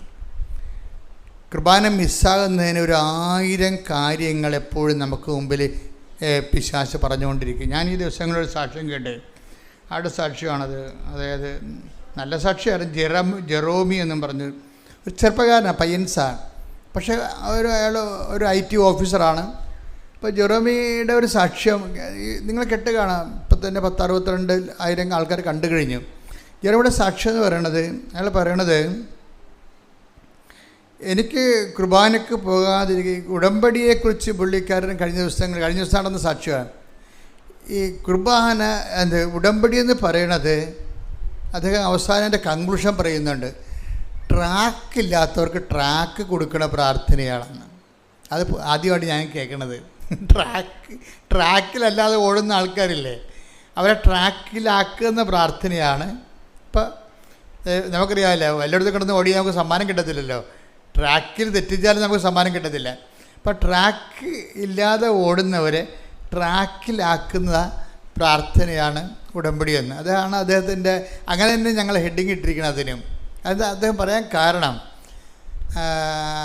അദ്ദേഹം ഈ ജീവിതത്തെ അദ്ദേഹം ഉടമ്പടി ദൈവാനുഭവം ഉണ്ടായിക്കഴിയുമ്പോൾ ഗതകാല ജീവിതത്തെ പുള്ളി ഇവാലുവേറ്റ് ചെയ്യും. ഭയങ്കര രസമാണ്. ഒരു 10-24 വയസ്സേ കാണത്തുള്ളൂ, പക്ഷേ ഒരു നല്ല പൊക്കമുള്ള നല്ല സ്മാർട്ടായിട്ടുള്ള ഒരാളാണ് പുള്ളി. ആ വിഷയം പറയണത്, പുള്ളിക്കൊരു ദൈവാനുഭവം ടച്ച് ചെയ്ത് കഴിഞ്ഞപ്പോൾ, ജീവിതത്തിൽ ദൈവം തൊട്ട് കഴിഞ്ഞപ്പോൾ പുള്ളി കഴിഞ്ഞ കാലത്തെ ഇവാലുവേറ്റ് ചെയ്യാൻ തുടങ്ങി. പഴയ കാലത്തെക്കുറിച്ച് പുള്ളി പറയുന്നതിലാണ്. അല്ലാതെ പുള്ളിയുടെ ഒരു പ്രസ്താവന എന്താണ്, ഉടമ്പടി ട്രാക്കിൽ നിന്ന് പുറത്തു പോയ ആൾക്കാർ അത് അങ്ങനത്തെ അനുഭവമാണ് അങ്ങനെ പറയണത്. അത് പറയാൻ കാര്യം, അദ്ദേഹം പറഞ്ഞത്, ഞാൻ റിലേ ചെയ്തിരുന്ന മുഴുവൻ മെരിറ്റിലാണ്. എന്നുവെച്ചാൽ മെരിറ്റിലെന്ന് വെച്ച് കഴിഞ്ഞാൽ അദ്ദേഹത്തിന് നല്ല ഇൻ്റലിജൻ്റ് ആയിട്ടുള്ള ആളാണ്. അയാളുടെ പ്രൊഫഷന് പറ്റുന്ന രീതിയിലുള്ള സർട്ടിഫിക്കറ്റ് ഉണ്ട് അയാൾക്ക്. നല്ല വോയിസ് കമാൻഡും ലാംഗ്വേജ് കമാൻഡുണ്ട്. അപ്പോൾ എവിടെ പോയാൽ അയാളെ തൊട്ടുമുത്തിക്കൊണ്ടൊക്കെ ജോലി കിട്ടും. അതാണ് അയാളുടെ മെരിറ്റെന്ന് പറയണത്. അപ്പം മെരിറ്റിലിങ്ങനെ ആശ്രയിച്ചുകൊണ്ട് ജീവിക്കുന്ന കാരണം പ്രാർത്ഥനയ്ക്ക് അവിടെ വലിയ ഇപ്പോൾ നല്ല മെരിറ്റുള്ള ആൾക്കാർക്ക് അവർ തന്നെത്താൻ ചിന്തിക്കും, ഞാനിവിടം വരെ എത്തിയത് എൻ്റെ കഴിവ് കൊണ്ടാണ്, എൻ്റെ ബുദ്ധി കൊണ്ടാണ്, എൻ്റെ പരിശ്രമം കൊണ്ടാണെന്നൊക്കെ പറയും. ഈ മെരിറ്റിൽ എന്നെ സംബന്ധിച്ചിടത്തോളം പലപ്പോഴും ഞാനിപ്പോൾ ഒരു ലക്ഷക്കണക്കിന് മനുഷ്യരെ കൗൺസിൽ ചെയ്തിട്ടില്ലേ, അപ്പോൾ എനിക്ക് മനസ്സിലായത്, ഒരു മനുഷ്യൻ്റെ ദുരന്തം അവന് തകർച്ച വരാൻ പോകുന്നു എന്നുള്ളത്, തകർച്ച വാതിക്കലെത്തിയെന്ന് നമുക്ക് എങ്ങനെ മനസ്സിലാകും? കംപ്ലീറ്റ്ലി ഈ മനുഷ്യൻ കുറച്ച് കഴിയുമ്പോൾ റിയലൈസ് ചെയ്യും, സ്വന്തം കഴിവിൽ റിയലൈസ് ചെയ്യും. പക്ഷേ ഉള്ള പ്രോബ്ലം എന്ന് വെച്ച് കഴിഞ്ഞാൽ, ഇത് സ്വന്തം കഴിവ് റിയലൈസ് ചെയ്യണമെങ്കിൽ ഇതിൻ്റെ അകത്ത് നിനക്ക് നിത്യത അസൈൻ ചെയ്ത് തന്നിട്ടുണ്ടെങ്കിൽ, നീ ഇങ്ങനെ ട്രാക്ക് ഔട്ടായി കാണുമ്പോൾ ദൈവം നിന്നെ ട്രാക്കിലേക്ക് കൊണ്ടുവരും. നിത്യത അസൈൻ ചെയ്തിട്ടില്ലെങ്കിൽ വലിയ പ്രശ്നമൊന്നുമില്ല. നിരീശ്വരന്മാർ ഇവിടെ എന്തെല്ലാം വലിയ റാങ്ക് ഹോൾഡേഴ്സും വലിയ രീതിയിലുള്ള ഫിസിക്കൽ കോൺട്രിബ്യൂഷൻസ് നടക്കണില്ലേ, അപ്പം അത് നടക്കും. പക്ഷേ നിത്യത അസൈൻ ചെയ്താൽ, ഇപ്പം ഞാൻ അമ്മ മാതാവിനെ നേരെ കണ്ട ആളാണ്. അപ്പം എന്താണ് മരണാന്തരം എന്നൊക്കെ എനിക്ക് വ്യക്തമായതുകൊണ്ട്, അതുകൊണ്ടാണ് ഞാൻ എപ്പോഴും നിത്യതയെക്കുറിച്ച് സംസാരിക്കണത്. കാര്യം ഈ ലൈഫ് 70 കൊല്ലമൊക്കെ കഴിയുമ്പോൾ ചാപ്റ്റർ ക്ലോസ് ചെയ്യത്തില്ലേ. തന്നെയല്ല, നമ്മളെങ്ങനെ ഈ ലൈഫിനെക്കുറിച്ച് നോക്കി എന്തോ ഒരു കോമഡിയാണെന്ന് നോക്കി. ഇപ്പം നമ്മൾ ബ്യൂട്ടീഷ്യൻ്റെ ഇടയ്ക്ക് ചില ആൾക്കാർ പോവും, ചിലരൊക്കെ വന്ന് ഇവിടെ എന്നെ പ്രാർത്ഥിക്കും, കച്ചവടം പൂട്ടാൻ നേരമായി, അച്ഛാ പ്രാർത്ഥിക്കണമെന്നൊക്കെ പറയും. ഞാൻ പറയും, നിങ്ങൾ വേറെ ഒരു ജോലി കൂടി കണ്ടുപിടിക്കൂ എന്ന് പറയും. എന്നിട്ട് അവരെ ബ്ലെസ് ചെയ്യും. കാര്യം ഒരു ജോലിയെ തന്നെ ഒരിക്കലും നമ്മൾ ആശ്രയിക്കരുത്. ഇപ്പോൾ ഈ ജോലി നല്ലവണ്ണം തന്നെ ഓടുന്നുണ്ടെന്ന് വിചാരിച്ചോ, അപ്പോൾ ഇത് തന്നെയാണ് എൻ്റെ ജീവിതം എന്ന് പറഞ്ഞുകൊണ്ട് നിങ്ങൾ ലൈഫ് മൊത്തം കൊണ്ട് എൻ്റെ അത് ഇൻവെസ്റ്റ് ചെയ്യും. That is known sense. അങ്ങനെ ചെയ്യരുത്. നല്ല ശരിക്കും ഫറിഷ് നിൽക്കുന്ന ഒരു ജോലി ഉണ്ടാകുമ്പോൾ തന്നെ നിങ്ങൾ ബദലായിട്ട് സമാന്തര മാർഗ്ഗങ്ങൾ തുറക്കണം. അല്ലെങ്കിൽ സമാന്തര മാർഗ്ഗങ്ങൾ തുറക്കാൻ വേണ്ടിയുള്ള ആസ്തി ഭദ്രത ഡിപ്പോസിറ്റിലേക്ക് മാറ്റണം. ഏത് സമയത്താണ് ചീട്ട് കൊട്ടാരം നേരെ കൂപ്പുപൂത്രം നമുക്കൊരു പിടിയില്ല. കാലദേശങ്ങളിങ്ങനെ മാറുന്നതനുസരിച്ചുകൊണ്ട് ഇതെല്ലാം അഭിരുചികൾ മാറും, താല്പര്യങ്ങൾ മാറും, ആവശ്യങ്ങൾ മാറും. അതനുസരിച്ച് നമ്മുടെ പ്രൊഫഷൻ മാറിക്കൊണ്ടിരിക്കും. അപ്പോൾ എൻ്റെ പ്രശ്നം വെച്ചാൽ, ഒരു പ്രൊഫഷൻ കിട്ടി അതിൽ മാത്രം ഇങ്ങനെ ഇൻവെസ്റ്റ് ചെയ്ത്, ഇപ്പം ഈ ജെറോമി എന്ന് പറയുന്ന ആളൊരു ITI ആയിട്ടുള്ള ഒരു പ്രൊഫഷണലാണ്. അയാൾ അബുദാബി വർക്ക് ചെയ്യണം. വൈഫുണ്ട് അവിടെ, കുടുംബമായിട്ട് സെറ്റ് ചെയ്യുന്നു, അമ്മയുണ്ട് കൂടെ. അവർ വെൽ സെറ്റിൽഡ് എന്ന് പറയുന്ന രീതിയിൽ വെൽ സെറ്റിൽഡാണ്. വെൽ സെറ്റിൽഡായിട്ട് പോകുമ്പോൾ തന്നെ ഈ മനുഷ്യൻ്റെ കുർബാനയൊക്കെ ഒന്നുമില്ല. കുർബാനയ്ക്ക് പോകുന്ന കാര്യം അമ്മ കൂടെ ഉള്ളതുകൊണ്ട് അമ്മ ഓർപ്പിക്കും. അമ്മ കൂടെ ഉള്ളതെന്ന് പറയുമ്പോൾ നമ്മളെ ഓർപ്പിക്കാൻ വേണ്ടിയുള്ള ദൈവത്തിൻ്റെ ഒരു അംബാസിഡറാണ് അമ്മയെന്ന് പറഞ്ഞ ആൾ. അമ്മമാർ ചില സമയത്ത് ആ അംബാസിഡർ പണി ചെയ്യത്തില്ല. അമ്മയെന്ന് പറഞ്ഞാൽ ദൈവത്തിൻ്റെ അംബാസിഡറാണ്. വെച്ചാൽ മക്കളെ ദൈവത്തിൻ്റെ വഴികൾ ഓർപ്പിക്കും. ഇപ്പം നിങ്ങൾ സിസ്റ്ററിലേക്ക് ന്യൂസിലേക്ക് വിളിക്കുമ്പോൾ നിങ്ങൾ ഉടനെ ശമ്പളത്തിൻ്റെ കാര്യമല്ലേ ചോദിക്കണത്. ബാങ്കുകാരെ വിളിച്ചായിരുന്നു ഇങ്ങനെ പോയാൽ ജപ്തി ആകുമെന്നല്ല, അത് അവനെ ഭീഷണിപ്പെടുത്തുകയല്ലേ ചെയ്യണത്. അത് നിങ്ങളുടെ ഒരു ഫ്രസ്ട്രേഷൻ കൊണ്ട് ചെയ്യണതാണ്. പക്ഷേ അവൻ്റെ ആധ്യാത്മിക കാര്യങ്ങൾ നിങ്ങൾ ചോദിക്കണം. കാര്യം നിങ്ങളുടെ ചുമതലയാണത്. അത് നിങ്ങളുടെ കെയർ ഓഫിലാണ്. നിങ്ങളതിൻ്റെ അംബാസിഡറാണ്. നിങ്ങൾ ഓർപ്പിക്കാനുള്ള ദൈവരാജ്യത്തിൻ്റെ അംബാസിഡറാണ്. ദൈവരാജ്യത്തിൻ്റെ നയങ്ങളും നിലപാടുകളും പറഞ്ഞു കൊടുക്കേണ്ടത് ആരാണ്? അമ്മ മരിക്കണവരെ അമ്മ തന്നെയാണ്. അമ്മ മരിച്ചു കഴിഞ്ഞാൽ പിന്നെ ഭാര്യയുടെ ചുമതലയാണ് ദൈവകാര്യങ്ങൾ പറഞ്ഞു കൊടുക്കുക എന്നുള്ളത്. കാര്യം മറ്റുള്ളവരെക്കാൾ ജെൻസിനേക്കാൾ കൂടുതൽ വിശ്വാസമുള്ള ആർക്കാണ്? ലേഡീസിനാണ്, അല്ലേ? അത് കൃത്യമായ പ്രകൃതിപരമായിട്ട് അങ്ങനെയാണ്. 12 ശിഷ്യന്മാർ കർത്താവിനുണ്ടെങ്കിലും കർത്താവ് കുരിശിൽ മരിക്കുന്ന സമയത്ത് ഒരു പുരുഷനും 4 സ്ത്രീയുമല്ലേ നിൽക്കണത്, അല്ലേ? അപ്പോൾ അതിൻ്റെ അർത്ഥം അതാണ് പ്രൊപ്പോർഷൻ. 1:4 പ്രൊപ്പോർഷൻ. 12 ശിഷ്യന്മാർ കർത്താവിനുണ്ടെങ്കിലും കുരിശിൻ്റെ ചുവട്ടിൽ നിൽക്കുന്നത് ആരാണ്? ഒരു പുരുഷനും 4 സ്ത്രീകളും. പ്രാർത്ഥനാ പാടുകളിലും ആ റേഷ്യോ ആണ് ഉണ്ടാകുന്നത് എപ്പോഴും. ഒരു 10 പുരുഷന്മാർക്ക് 40 സ്ത്രീകളുണ്ടാകും. കാര്യത്തെ പെട്ടെന്ന് വിശ്വസിക്കാൻ കർത്താവ് നിങ്ങൾക്കാണ് പ്രകൃതി തന്നിരിക്കുന്നത്. പ്രകൃതിപരമായ ദൈവം നല്ല ജനിതകമായ ഒരു സവിശേഷതയാണ്. നിങ്ങൾക്ക് പെട്ടെന്ന് വിശ്വസിക്കാൻ കഴിയും. ആണുങ്ങളെ ചില സമയത്ത് ആവശ്യമില്ലാത്ത സ്ഥലത്ത് കയറി മെരിറ്റ് ഉപയോഗിക്കും. ഈ ജെറോമി എന്ന് പറഞ്ഞ ആൾ പറഞ്ഞത് ഞാൻ മെരിറ്റിലാണ് ജീവിച്ചതെന്ന്. എന്താ കാര്യം? മെരിറ്റ് എന്ന് പറഞ്ഞാൽ എന്താണ്? എൻ്റെ കഴിവ്, എൻ്റെ ബുദ്ധി, എൻ്റെ പരിശ്രമം, ഹാർഡ് വർക്ക്, എൻ്റെ ഉറക്കം നിപ്പ്, അതുകൊണ്ടാണ് ഞാൻ ജീവിതത്തിൽ വിജയിച്ചത്. പിന്നെ ദൈവത്തിന് അവിടെ ഓപ്ഷൻസോ പ്രൊവിഷൻസോ ഇല്ല. അതുകൊണ്ട് ഞാൻ എന്തിന് പള്ളിയിൽ പോകണം? അമ്മ എന്നോട് പറയും, എടാ ഇന്ന് ഞായറാഴ്ചയാണ്, അബുദാബി പള്ളിയുണ്ടല്ലോ, അപ്പോൾ പോകണമെന്ന് പറയുമ്പോൾ ഉടനെ ഇയാളൊരു മുട്ടായിത്തി പറയും, എന്താ കൊച്ചിന് പാടില്ലല്ല എന്ന് പറയും. ഓക്കെ, അപ്പം അയാൾ പറയുന്നുണ്ട്, അത് ഞാൻ അമ്മയെ പറ്റിക്കാൻ വേണ്ടി പറയണതാണ്, എനിക്കിഷ്ടമില്ലാഞ്ഞിട്ടാണ് ഞാൻ പോകാഞ്ഞതെന്ന്. ഞാൻ അമ്മയെ പറ്റിക്കാൻ വേണ്ടി പറയണതാണ് എന്ന് ഓരോ ദിവസവും ഓരോ മുട്ടായിത്തി പറയും. കൃപ നഷ്ടപ്പെട്ട് കഴിഞ്ഞാൽ നമ്മൾ ദൈവത്തിന് മുടന്തൻ ന്യായങ്ങളുടെ എണ്ണം കൂടും. പ്രാർത്ഥന മാറ്റിവെക്കാനും അങ്ങനെ തന്നെ നിങ്ങൾക്ക് ഓരോ ന്യായങ്ങൾ കണ്ടുപിടിക്കും. നമ്മളിന്ന് പള്ളിയിൽ പോയതാണല്ല, ഇന്ന് പെരുന്നാളായിരുന്നല്ല, അവിടെ കൊന്ത ഉണ്ടായിരുന്നില്ല, അതുകൊണ്ട് കൊന്ത ചെല്ലണമെന്ന് പറയും. അവിടെ കൊന്ത ഉണ്ടായിരുന്നത് ശരിയാണ്, പക്ഷേ നീ കൊന്തൊക്കെ കൂടിയോ? അല്ല, കൂടിയിട്ടില്ല. അവിടെ പോയി ഇരിപ്പുണ്ടായിരുന്നു, ആ കൊന്തയിൽ നീ പങ്കെടുത്തോ? ആ സമയത്ത് നീ വേറെ പല വിചാരം കൊണ്ടിരിക്കുകയായിരിക്കും.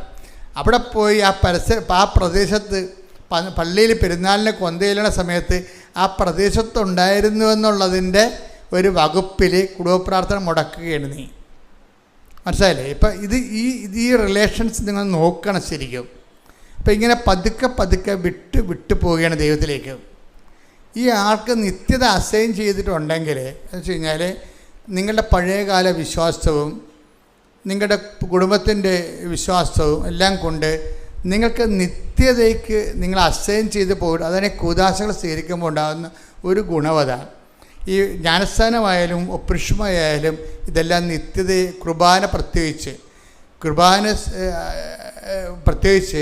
നിത്യതയുമായിട്ട് ബന്ധപ്പെട്ടാണ് ഈ കൂദാശകൾ 3 കിടക്കുന്നത്.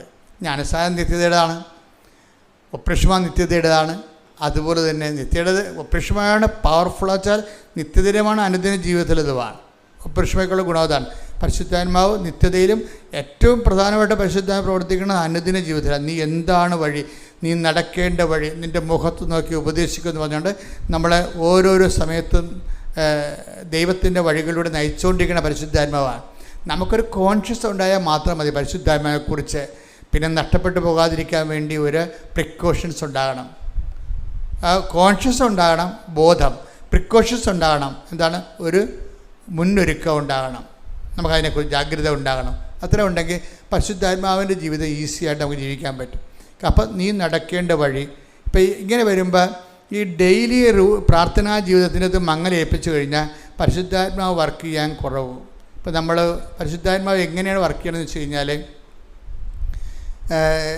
വിശ്വാസ പെട്രോൾ പോലെയും ചില വണ്ടികൾക്ക് നമ്മൾ ഒരു വർഷം കൂടുമ്പോൾ വണ്ടിയുടെ ഓയിൽ ഒഴിക്കത്തില്ലേ, അതാണ് അതുപോലെ തന്നെ പരിശുദ്ധാത്മാവിൻ്റെ പ്രവർത്തനം എന്ന് പറയണത്. ഓയിൽ ഒഴിക്കുമ്പോഴാണ് എൻജിൻ സ്മൂത്തായിട്ട് റൺ ചെയ്യത്തുള്ളത്. അല്ലെന്നുണ്ടെങ്കിൽ കുറച്ച് കഴിയുമ്പോൾ തേയ്മാനം കൂടും, കുറച്ച് കഴിയുമ്പോൾ ഇടയ്ക്ക് വീണ് പോകും, പിന്നെ അത് വിൽക്കാനേ പറ്റത്തുള്ളൂ. എൻ്റെ പാർട്സ് ചിലപ്പോൾ പറയും, നമ്മൾ പാർട്സിന് വേണ്ടി ചെല്ലുമ്പോൾ പറയും, അയ്യോ ഇത് ഇപ്പം കമ്പനി ഈ പാർട്സ് ഇറക്കണില്ലെന്ന് പറയും. നിൻ്റെ കാര്യത്തിൽ തീരുമാനമാകും, ആ വണ്ടി പോയി. അതാണ് സംഭവം. അത് ഓയിൽ പോയി. അതുകൊണ്ട് എപ്പോഴും പരിശുദ്ധാത്മാവിനെ നമ്മൾ ദുഃഖിപ്പിക്കാതിരിക്കണം, പിന്നെ നിർവീര്യമാക്കാതിരിക്കണം. അതാണ് ആത്മീയ ജീവിതം എന്ന് പറയണത്. ശ്രദ്ധിക്കട്ടെ. Hallelujah, hallelujah, hallelujah, hallelujah. യേശുവേ നന്ദി. Hallelujah, hallelujah.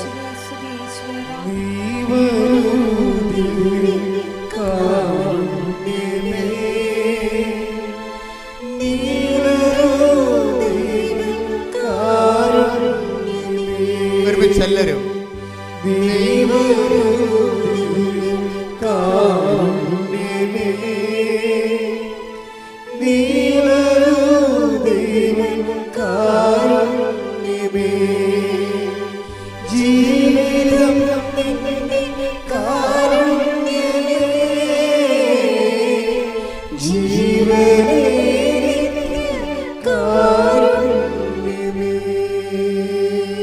കേട്ട് പാടാതെ, ചുണ്ടുകൊണ്ട് പാടാതെ, ഒന്ന് ചങ്ക് കൊണ്ട് പാടുകയും ആ പ്രാർത്ഥന പാടുമ്പോൾ നീ വരൂ ദിവ്യകാരുണ്യമേ എന്ന് പറയുമ്പോൾ ദൈവത്തിന് തോന്നണം നീ പേഴ്സണലായിട്ട് ഇത് ആവശ്യപ്പെടുന്നുണ്ടെന്ന്.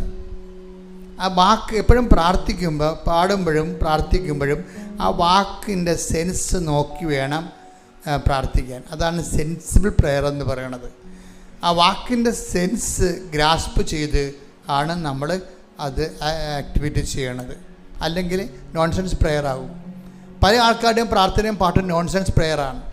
എന്താ കാര്യം? അങ്ങനെ പാടുന്നു, കേൾക്കുന്നു, കേൾക്കണത് തട്ടിവിടുന്നു, അത്രേ ഉള്ളൂ നോൺസെൻസ് പ്രെയർ. പക്ഷേ സെൻസിബിൾ പ്രെയർ എന്ന് പറയണത് ആ വാക്ക് ഉദ്ദേശിക്കുന്നത് എന്താണ് അത് ഞാൻ ഫീൽ ചെയ്തിട്ടാണ് ഞാനത് പുറത്തേക്ക് സ്പെൽ ഔട്ട് ചെയ്യണത്. നമുക്കൊരുമിച്ച് ആ വാക്ക് നെഞ്ച് കൈവച്ചുകൊണ്ട് നീ വരൂ ദിവ്യകാരുണ്യമേ അനുഭവിച്ച് പാടാം. ശ്രുതികട്ടെ. Hallelujah, hallelujah, hallelujah, hallelujah, hallelujah.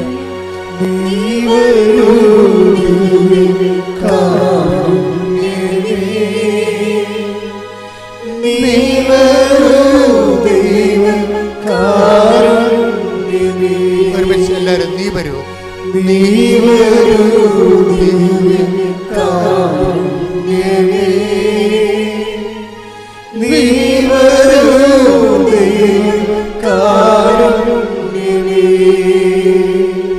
ജീവിതം നിന്റെ കാരുണ്യമേ, ജീവനേ കാരുണ്യമേ, ജീവിതം ജീവിതം നിന്റെ കാരുണ്യമേ, ജീവനേ കാരുണ്യമേ, നീ വരൂ, നീ വരൂ ദിവ്യകാരുണ്യമേ, നീ വരൂ ദിവ്യകാരുണ്യമേ, ജീവനെ നീ വരൂ ദിവ്യകാരുണ്യമേ, നീ വരൂ ദിവ്യകാരുണ്യമേ, കണ്ണുകൾ അടച്ചുകൊണ്ട് ഏകാഗ്രതയോടെ നീ വരൂ ദിവ്യകാരുണ്യമേ, നീ വരൂ ദിവ്യകാരുണ്യമേ, ജീവനെ ജീവിതം നിന്റെ കാരുണ്യമേ,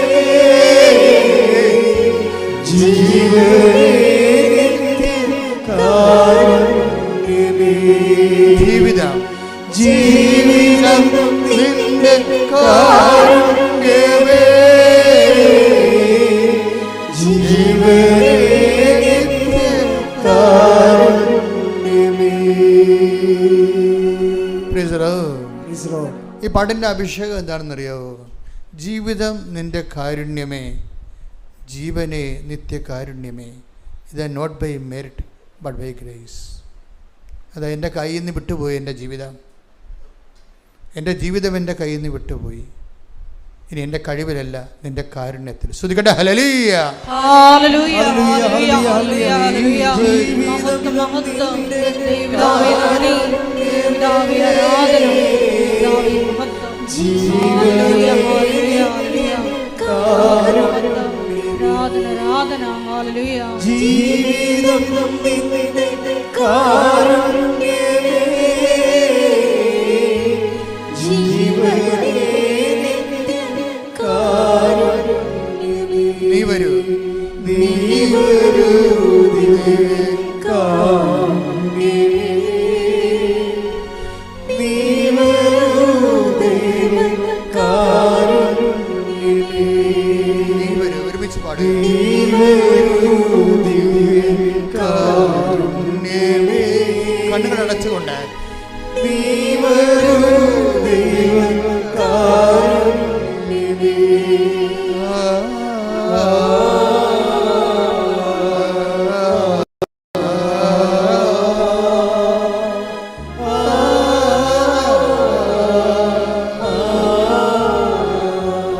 ഹല്ലേലൂയ.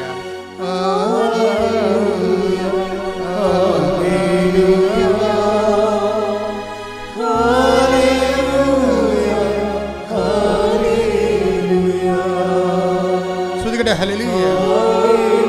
ഭാഷാപരത്തോടെ ഭാഷാപരത്തോടെ ഈശോ ഈശോ ഈശോ അടിപ്പിഴ പോലെ കർത്താവേ, വൈദാഘാതം പോലെ കർത്താവേ, ദൈവികമായ ശക്തി, ദൈവികമായ ശക്തി എല്ലാ മക്കളിലേക്ക് അഭിഷേകം ചെയ്യണമേ, എല്ലാ മക്കളിലേക്ക് അഭിഷേകം ചെയ്യണമേ. വീശി അടിക്കട്ടെ ദൈവത്തിന്റെ കാറ്റ്, ദൈവത്തിന്റെ കരുണയുടെ കാറ്റ്. Not by merit but by grace.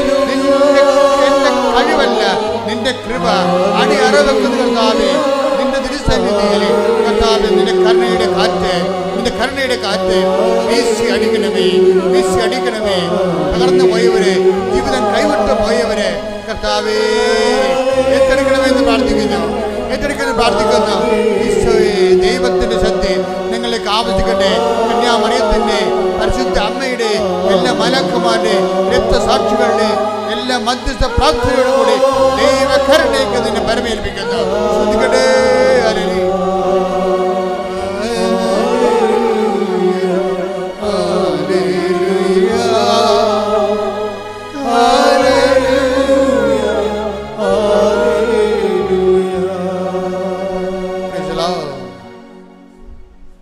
എഫെസ്യർ 4:30 രക്ഷയുടെ ദിനത്തിനു വേണ്ടി നിങ്ങളെ മുദ്രിതരാക്കിയ ദൈവത്തിന്റെ പരിശുദ്ധാത്മാവിനെ വേദനിപ്പിക്കരുത്. Praise the Lord. തെസ്സലോനിക്കൻസ് 5:19 ശ്രുതികട്ടെ ഹല്ലേലൂയ. ആത്മാവിനെ നിങ്ങൾ നിർവീര്യമാക്കരുത്. അതായത് ഇതിൻ്റെ അകത്ത് വിഷയം എന്ന് പറയുന്നത്, നമ്മൾ എപ്പോഴും ഉടമ്പടിയിലിരിക്കുന്നവരെ പരിശുദ്ധാത്മാവ് നിർജ്ജീവമാകാതിരിക്കാനും വേദനിക്കാതിരിക്കാനും പ്രത്യേകം ശ്രദ്ധിക്കണം. കഴിഞ്ഞ ദിവസങ്ങളൊരു ആൾ എന്നോട് ഒരു കേസ് കൊടുക്കുന്നതിനെക്കുറിച്ച് സംസാരിച്ചു. അപ്പോൾ അദ്ദേഹം കേസ് കൊടുക്കാൻ ഉദ്ദേശിക്കുന്ന ആളിനെ കൂടുതൽ കോടതി ചാർജിങ് വരണമെങ്കിൽ വക്കീൽ പറഞ്ഞിരിക്കുന്നത് ഇന്ന വകുപ്പുകൾ കൂടി കൂട്ടിച്ചേർക്കണമെന്ന് പറഞ്ഞു. അപ്പോൾ എന്നോട് ചോദിച്ചു, ഈ വകുപ്പുകൾ കൂട്ടിച്ചേർക്കാമെന്ന് ഞാൻ ചോദിച്ചു. ഞാൻ പറഞ്ഞു, ഈ വകുപ്പ് സത്യമാണോ? അപ്പം സത്യമല്ല, ആളെ നമ്മളെ കുരുക്കണമെങ്കിൽ അതേ പറ്റത്തുള്ളൂ. ഞാൻ പറഞ്ഞു, പരിശുദ്ധാത്മാവ് പ്രവർത്തിക്കത്തില്ല. എന്താ കാര്യം? അസത്യത്തിൻ്റെ ആത്മാവ്. പരിശുദ്ധാത്മാവിനെ വിളിക്കണത് എന്താണ്? സത്യത്തിൻ്റെ ആത്മാവെന്നാണ് വിളിക്കണത്. സത്യത്തിൽ നിന്നുള്ളവരെല്ലാം എൻ്റെ സ്വരം കേൾക്കും. ഉടമ്പടി ജീവിതം എന്ന് പറയുന്നത് സത്യത്തിൻ്റെ ഒരു ജീവിതമാണ്. അവിടെ നിങ്ങൾ തോറ്റാലും സത്യമോ വെടിയരുത്. നിങ്ങൾ മറ്റുള്ളവരുടെ പ്രതികളുടെ മുമ്പിൽ പിശാചിന് മുമ്പിൽ ജയിക്കാൻ വേണ്ടി പിശാചിൻ്റെ തന്നെ ആയുധങ്ങൾ ഉപയോഗിക്കരുത്, ദൈവത്തിൻ്റെ ആയുധങ്ങൾ ഉപയോഗിക്കണം. 6:25 എഫെസ്യൻസ് എടുക്കട്ടെ. ശ്രുതിക്കട്ടെ. ഹല്ലേലൂയ. എഫേസോസ് 6:13 മുതലുള്ള തിരുവചനങ്ങൾ. എഫെസോസ് 6:13. അതിനാൽ ദൈവത്തിന്റെ എല്ലാ ആയുധങ്ങളും ധരിക്കുവിൻ. തിന്മയുടെ ദിനത്തിൽ ചെറുത്തു നിൽക്കാനും എല്ലാ കർത്തവ്യങ്ങളും നിറവേറ്റിക്കൊണ്ട് പിടിച്ചു നിൽക്കാനും അങ്ങനെ നിങ്ങൾക്ക് സാധിക്കും. അതിനാൽ സത്യം കൊണ്ട് അരമുറുക്കി നീതിയുടെ കവചം ധരിച്ച് നിങ്ങൾ ഉറച്ചു നിൽക്കുവിൻ. സമാധാനത്തിന്റെ സുവിശേഷത്തിനുള്ള ഒരുക്കമാകുന്ന പാദരക്ഷകൾ ധരിക്കുവിൻ. സർവോപരി ദുഷ്ടന്റെ ജ്വലിക്കുന്ന കൂരമ്പുകളെ കെടുത്തുന്നതിന് നിങ്ങളെ ശക്തരാക്കുന്ന വിശ്വാസത്തിന്റെ പരിച എടുക്കുവിൻ. രക്ഷയുടെ പടത്തൊപ്പി അണിയുകയും ദൈവവചനമാകുന്ന ആത്മാവിന്റെ വാൾ എടുക്കുകയും ചെയ്യുവിൻ. ഉടമ്പടി ജീവിതത്തിലെ ഒരു ജീവിതക്രമമുണ്ടത്. ജീവിതക്രമം, അതായത് ഇപ്പോൾ ഈ നമ്മുടെ ജെറോമി പറയണത്, അവസാനം പറയണത്, ഞങ്ങൾ ഉടമ്പടി ജീവിക്കാൻ തുടങ്ങിയപ്പോൾ. അപ്പോൾ എനിക്ക് ഭയങ്കര ഇഷ്ടപ്പെട്ട ആ വാക്ക്. എന്താ അദ്ദേഹം പറയണത്? ഞങ്ങളെ രാവിലെ എഴുന്നേറ്റ് പ്രാർത്ഥിക്കാൻ തുടങ്ങിയെന്നോ ഞങ്ങൾ ദാനധർമ്മം ചെയ്യാൻ തുടങ്ങിയെന്നോ എന്നല്ല പറയണത്. ഞങ്ങൾ എന്തൊരു കോൺഷ്യസാണ്. ഞങ്ങൾ ഉടമ്പടി ജീവിക്കാൻ തുടങ്ങിയപ്പോൾ എന്ത് പറ്റി? ജീവിക്കാൻ തുടങ്ങുമ്പോൾ ഉടമ്പടിയുടെ പ്രൊട്ടക്ഷൻസ് വരും. എന്താണ് പ്രൊട്ടക്ഷൻ എന്ന് പറയണത്? അതിനകത്ത് വാഗ്ദാനങ്ങളാണ് ഉടമ്പടിയുടെ പ്രൊട്ടക്ഷൻ എന്ന് പറയുന്നത്. അപ്പോൾ നമ്മൾ ഉടമ്പടി എടുക്കുമ്പോൾ നമ്മൾക്ക് നമ്മുടെ അക്കൗണ്ടിലേക്ക് വരണത്, ഒരു അക്കൗണ്ട് ദൈവമായിട്ട് ഓപ്പൺ ചെയ്യണം നമ്മൾ. ആ അക്കൗണ്ടിൻ്റെ സാധ്യത എന്ന് പറഞ്ഞാൽ ദൈവത്തിന് 8850 വാഗ്ദാനങ്ങളിലേക്കാണ് നമ്മൾ വരണത്. വാഗ്ദാനങ്ങൾ ഒന്നാണ്. എന്താ ഉള്ളത്? ഞാൻ നിനക്ക് മുമ്പേ എൻ്റെ ദൂതനെ അയക്കുമെന്നുള്ളത്. അപ്പോൾ ഇവിടെ ചെന്നാലും നമുക്ക് മുമ്പേ കർത്താവ് ആ ജോലി ചെയ്യാൻ വേണ്ടിയുള്ള ആളെ നമുക്ക് വേണ്ടി നിശ്ചയിച്ചിരിക്കും.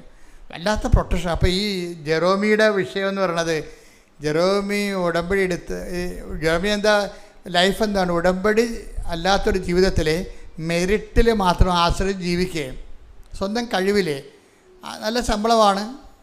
അപ്പോൾ അതുകൊണ്ട് അതിലുകൊണ്ട് ജീവിച്ച് പോകണവർ. ഇപ്പോൾ ഈ പ്രത്യേകിച്ച് അതുകൊണ്ട് പ്രാർത്ഥനാ ജീവിതം ഭയങ്കര ഡാമേജാണ്. എന്താ കാര്യം? മെറിറ്റ് കൊണ്ട് തന്നെ അയാൾ ജീവിക്കുന്നുണ്ട് ഭൗതികമായി. അപ്പോൾ ഭൗതികമായ ആനുകൂല്യങ്ങൾക്ക് വേണ്ടി മാത്രമാണ് നിങ്ങളെ ദൈവത്തിൽ ആശ്രയിക്കണമെങ്കിൽ വചനം നിങ്ങളെ ഒരു രണ്ടാം തരം പൗരനായിട്ടാണ് കാണുന്നത്. ദൈവരാജ്യത്തെ പൗരന്മാരെ രണ്ടായിട്ട് വചനം തിരിച്ചിട്ട് പറയും, നിങ്ങൾ മറ്റു മനുഷ്യരെക്കാൾ ഹതഭാഗ്യന്മാരാണ്. എന്താണ്? ഇങ്ങനെയുള്ള ഒരു ദൗത്യം, വചനവും ആത്മാവിനെയും പ്രോമിസ് ചെയ്യപ്പെടാത്ത ഒരു ജനതയെക്കാളും മോശമാണ് ആര്? ഈ സ്വന്തം ഭൗതിക ആവശ്യങ്ങൾക്ക് വേണ്ടി മാത്രം ക്രിസ്തുവിൽ ആശ്രയിക്കുന്നവർ.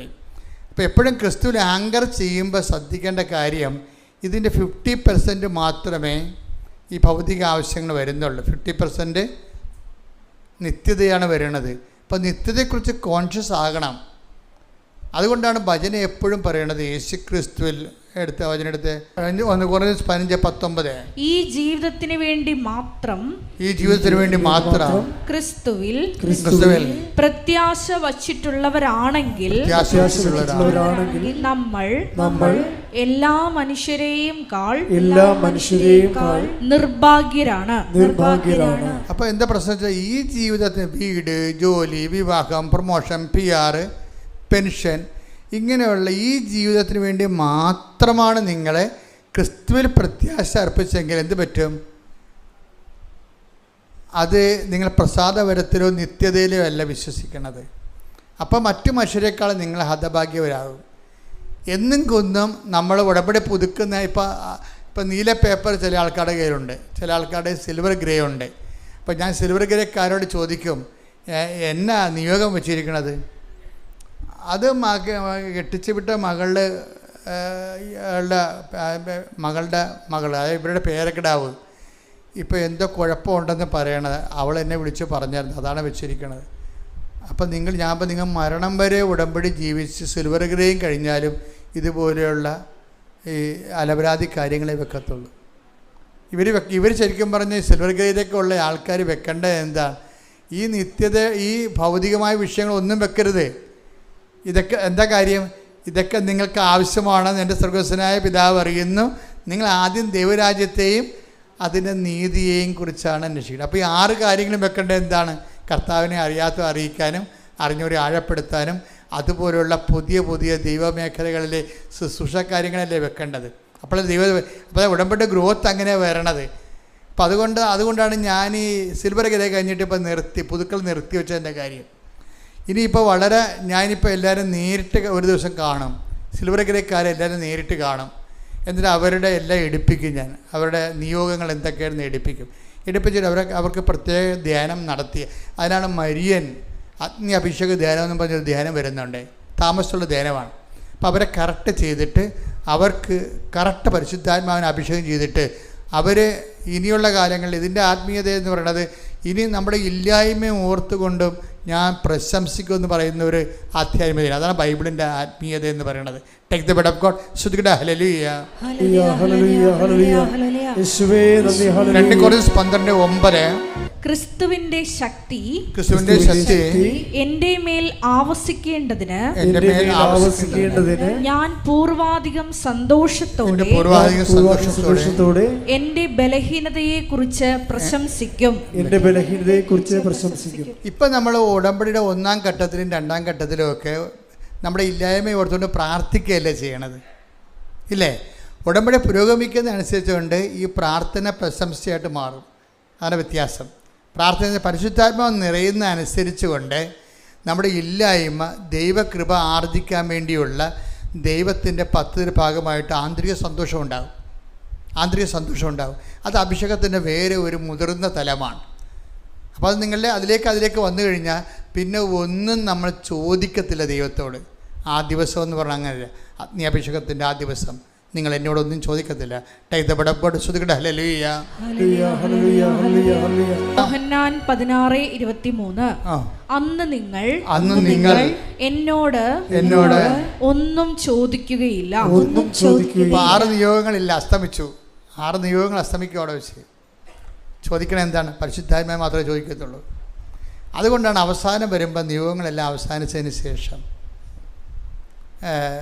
ഈശോ പരിശുദ്ധാത്മാവിനെ അപ്പോസ്തലന്മാർക്ക് കൊടുക്കണതിൻ്റെ കാര്യം അവിടെ വെച്ച് വരുമ്പോൾ പരിശുദ്ധാത്മാവ് ഈ വെള്ളം കുടിക്കണം, ഇനിയും ദാഹിക്കും.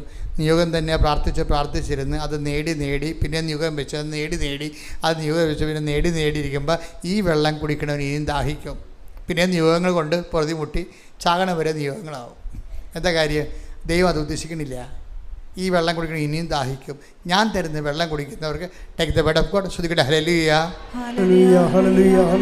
യോഹന്നാൻ 4:13-14 തിരുവചനങ്ങൾ. യോഹന്നാൻ 4:13-14 യേശു പറഞ്ഞു, ഈ വെള്ളം കുടിക്കുന്ന ഏവനും വീണ്ടും ദാഹിക്കും. പുതിയൊരു ആവശ്യം, പുതിയ ആവശ്യങ്ങൾ ഉണ്ടായിക്കൊണ്ടേയിരിക്കും. ആക്രാന്തം ഉണ്ടായിക്കൊണ്ടിരിക്കും, അസ്വസ്ഥത ഉണ്ടായിക്കൊണ്ടിരിക്കും. പിന്നെന്താണ്? ഞാൻ തരുന്ന വെള്ളം കുടിക്കുന്നവർക്കൊരിക്കലും ദാഹിക്കത്തില്ല. ഞാൻ തരുന്ന വെള്ളം എന്താണ്? തിരുനാളിൻ്റെ മഹാദിനത്തിൽ അവൻ എഴുന്നേറ്റ് നിന്നു ഉച്ചത്തിൽ പറഞ്ഞു, ആർക്കെങ്കിലും ദാഹിക്കുന്നെങ്കിൽ അവൻ എൻ്റെ അടുത്ത് വരട്ടെ, എന്നെ വിശ്വസിക്കുന്ന അധരത്തിൽ നിന്ന് ഹൃദയത്തിൽ നിന്ന് ജീവജലത്തിൻ്റെ അരുവികൾ ഒഴുകും. ശ്രുതികട ഹല്ലേലൂയ. 7:37 യോഹന്നാൻ. ശ്രുതികട ഹല്ലേലൂയ.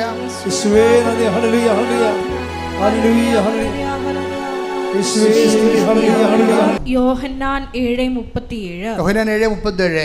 തിരുനാളിന്റെ അവസാനത്തെ മഹാദിനത്തിൽ യേശു എഴുന്നേറ്റ് നിന്ന് ശബ്ദമുയർത്തി പറഞ്ഞു, ആർക്കെങ്കിലും ദാഹിക്കുന്നെങ്കിൽ അവൻ എന്റെ അടുക്കൽ വന്ന് കുടിക്കട്ടെ. എന്നിൽ വിശ്വസിക്കുന്നവന്റെ ഹൃദയത്തിൽ നിന്ന് വിശുദ്ധ ലിഖിതം പ്രസ്താവിക്കുന്നത് പോലെ ജീവജലത്തിന്റെ അരുവികൾ ഒഴുകും. എന്താണ് ജീവജലത്തിന്റെ അരുവിയും? താഴെ പറയുന്നുണ്ട്, തന്നിൽ വിശ്വസിക്കാതിരുന്നവര് സ്വീകരിക്കാതിരിക്കുന്ന പരിശുദ്ധാത്മാവിനെ കുറിച്ചാണ് അവനത് പറഞ്ഞത്. ഒന്ന് പറഞ്ഞ്, തന്നിൽ വിശ്വസിക്കാനിരുന്നവര് സ്വീകരിക്കാനിരിക്കുന്ന പരിശുദ്ധാത്മാവിനെ കുറിച്ചാണ് അവനത് പറഞ്ഞത്. ഹല്ലേലൂയ.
ധ്യാനം അതിൻ്റെ വഴിക്ക് പോയിക്കൊണ്ടിരിക്കുകയാണ്. പരിശുദ്ധാത്മാവ് നമുക്ക് വെളിപാട് നൽകി നമ്മൾ നയിച്ചുകൊണ്ടിരിക്കുകയാണ്. ഈ ധ്യാനം നിങ്ങൾ വീണ്ടും കൂടണം. നിങ്ങൾ ധ്യാനിപ്പിക്കുമ്പോൾ ഞാനും ധ്യാനം കൂടിക്കൊണ്ടിരിക്കുകയാണ്. കർത്താവ് നല്ല ചൈതന്യത്തോടെ ഈ കർത്താവിൻ്റെ അവകാശവും ഓഹരിയുമാകുന്ന ദൈവജനത്തോട് കാരുണ്യം കാണിക്കുന്നതാണ് ധ്യാനത്തിൻ്റെ എല്ലാ വശങ്ങളെയും കുറിച്ച് നമ്മൾ എന്ത് ചെയ്യണമെന്ന് പറഞ്ഞു തരുന്നുകൊണ്ടിരിക്കുന്നത്. പരിശുദ്ധാത്മാവിനെ നിലനിർത്തിക്കൊണ്ടിരുന്നാൽ അതിന് പറ്റുന്നൊരു ജീവിതം ജീവിക്കണമെന്നുള്ളതാണ് ഈ 6:13 എഫേസ്യൻസ് നമ്മൾ കണ്ടത്. എങ്ങനെ പരിശുദ്ധാത്മ ഇപ്പം നടപടി എഫേസസ് 4:30, തെസ്സലോനിക്കർ 5:19 പരിശുദ്ധാത്മാവിനെ എങ്ങനെ വേദനിപ്പിക്കാതിരിക്കാം, പരിശുദ്ധാത്മാവിനെ എങ്ങനെ ദുഃഖിപ്പിക്കാതിരിക്കാം, പരിശുദ്ധാത്മ ജീവിക്കാം, അതിനുള്ള ഒരു ഭൗതിക സാഹചര്യങ്ങളെക്കുറിച്ചാണ് നമ്മൾ എഫേസസ് 6:13 പറയണത്. ദൈവത്തിൻ്റെ എല്ലാ ആയുധങ്ങളും ധരിക്കുവിനെന്ന് പറയണത്. ഇതൊക്കെ ഹോംവർക്കുകളാണ്. ഉടമ്പടി എടുത്തവരെ വീട്ടിൽ പോയിട്ട് വീണ്ടും ഈ ധ്യാനം ഒന്നിൽ കൂടണം. പക്ഷേ ദൈവത്തിന് തോന്നണം നിങ്ങൾ ധ്യാനം കൂടുകയാണെന്ന്. അല്ല അച്ഛൻ പറഞ്ഞ് ധ്യാനം കൂടാൻ, അച്ഛൻ പറഞ്ഞ് കൊച്ചി പോകാൻ, ഞാൻ കൊച്ചി പോകുമെന്ന് പറയരുത്. നിങ്ങൾ ദൈവത്തിന് തോന്നണം നിങ്ങൾ ദൈവമേഖലയിലേക്ക് വരുന്നു. ഇപ്പം എന്താ ഈ നമ്മുടെ ഇവനില്ലേ ജെറോമിയുടെ പ്രശ്നം എന്താ? ജെറോമി ഇങ്ങനെ മെറിറ്റിൽ മാത്രം സ്വന്തം കഴിവ്, സ്വന്തം വിദ്യാഭ്യാസം, സ്വന്തം സർട്ടിഫിക്കറ്റ്, സ്വന്തം പ്രൊമോഷൻ, അങ്ങനെ നല്ല പ്രൊഫൈൽ പെട്ടെന്ന് കൊച്ചു കാലം കൊണ്ട് തന്നെ വലിയ പ്രൊഫൈൽ ഉണ്ടാക്കിയ ആളാണ്. അപ്പോൾ അയാൾ അതുകൊണ്ട് അയാൾക്ക് കുടുംബ പ്രാർത്ഥനയും പള്ളിക്ക് പോക്കും ഒക്കെ കുറഞ്ഞ് വന്ന് എന്താ മെറിറ്റിലാണ് അദ്ദേഹം ജീവിക്കണത്. മെറിറ്റിൽ ജീവിച്ചവളുടെ പ്രശ്നം എന്ന് വെച്ച് കഴിഞ്ഞാൽ പ്രൊട്ടക്ഷൻ ഉണ്ടാകത്തില്ല.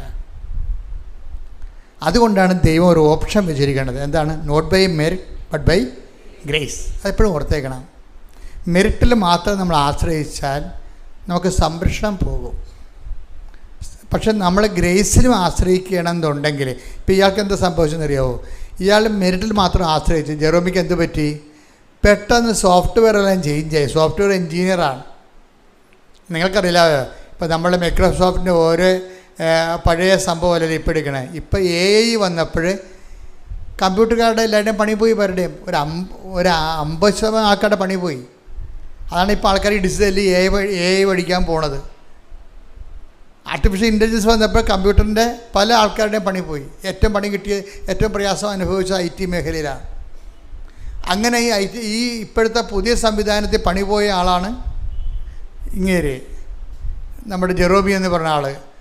അങ്ങേര് പണി പോയി എന്ന് വെച്ചാൽ പെട്ടെന്ന് ഷിഫ്റ്റൊക്കെ ഈ കുറേ ആൾക്കാർക്ക് പിരിച്ചുവിടൽ, കുറച്ച് ആൾക്കാരെ പിരിച്ചുവിടലായി.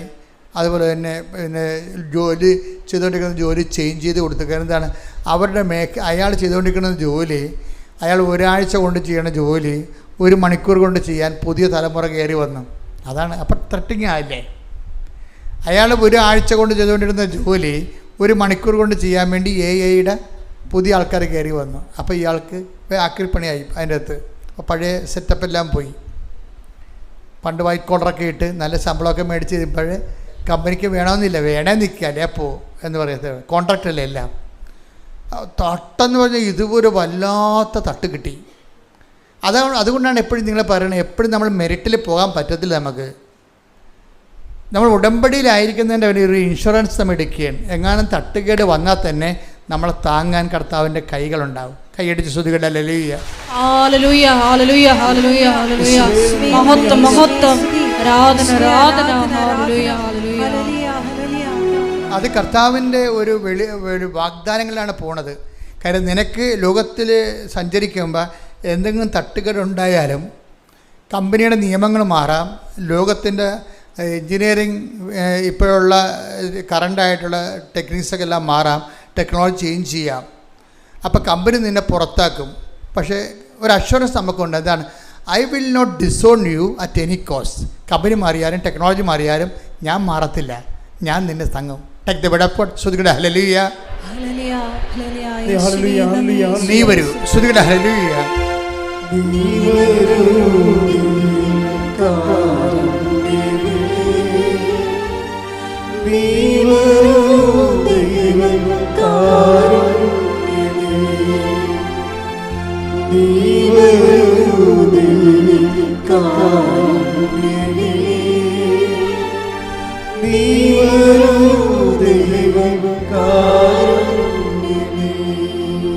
പരിശുദ്ധ പരമദിവ്യകാരുണ്യത്തിന് ആരാധനയും സ്തുതിയും പുകഴ്ചയും ഉണ്ടായിരിക്കട്ടെ. എബ്രായർ 13:5 ഞാൻ നിന്നെ ഒരു വിധത്തിലും അവഗണിക്കുകയോ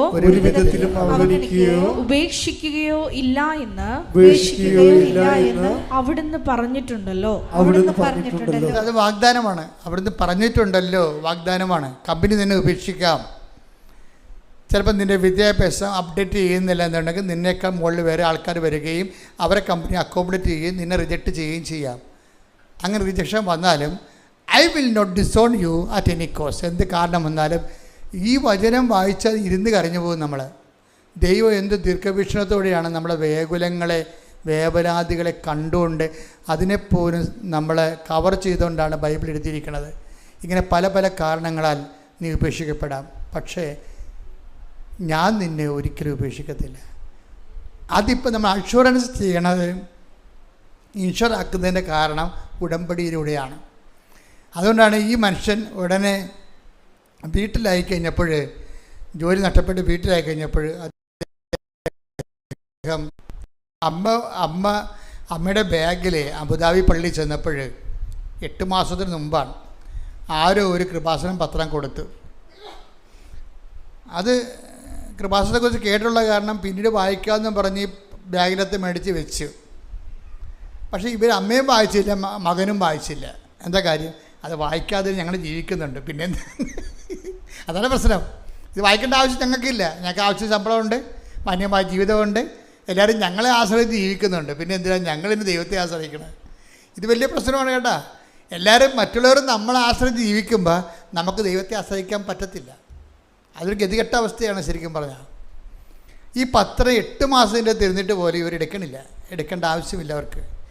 ഇപ്പോഴാണ് മകൻ പാകത്തായി കഴിഞ്ഞപ്പോഴാണ് അമ്മക്ക് തോന്നിയത്, എടാ കൃപാസനത്തിൽ ഇങ്ങനെ കുറേ സംഭവങ്ങളൊക്കെ മാതാവ് ചെയ്യുന്നുണ്ടല്ലോ, മകനെ രക്ഷിക്കാൻ മാതാവിന് പറ്റുമായിരിക്കും എന്നും പറഞ്ഞുകൊണ്ട് മകൻ ഈ പത്രം എടുത്ത് കൊടുക്കും. ഇപ്പോൾ അവനും മുള്ളൊക്കെ ഒടിഞ്ഞ് തണ്ടല്ലൊടിഞ്ഞിരിക്കുകയാണ്. എന്താ കാര്യം? തൻ്റെ മെറിറ്റ് ഡാമേജായി. എത്ര മെറിറ്റ് ഉണ്ടെന്ന് പറഞ്ഞിട്ടും അത് ഡാമേജായിരിക്കുകയാണ്. അപ്പോഴെന്ത് ചെയ്യുക? അവനത് വായിച്ച് അവൻ ഉടനെ ഓൺലൈൻ എടുത്ത് ഉടമ്പടി എടുത്ത് അത് വായിച്ച ഉടനെ ജെറമി പറയണത്, എൻ്റെ അവസ്ഥ കാരണം എനിക്ക് ഉടമ്പടി എടുക്കാനുള്ളൊരു സാഹചര്യമായി. ഞാനീ പത്രം വായിച്ച ഉടനെ ഓൺലൈൻ ഉടമ്പടി എടുത്ത്.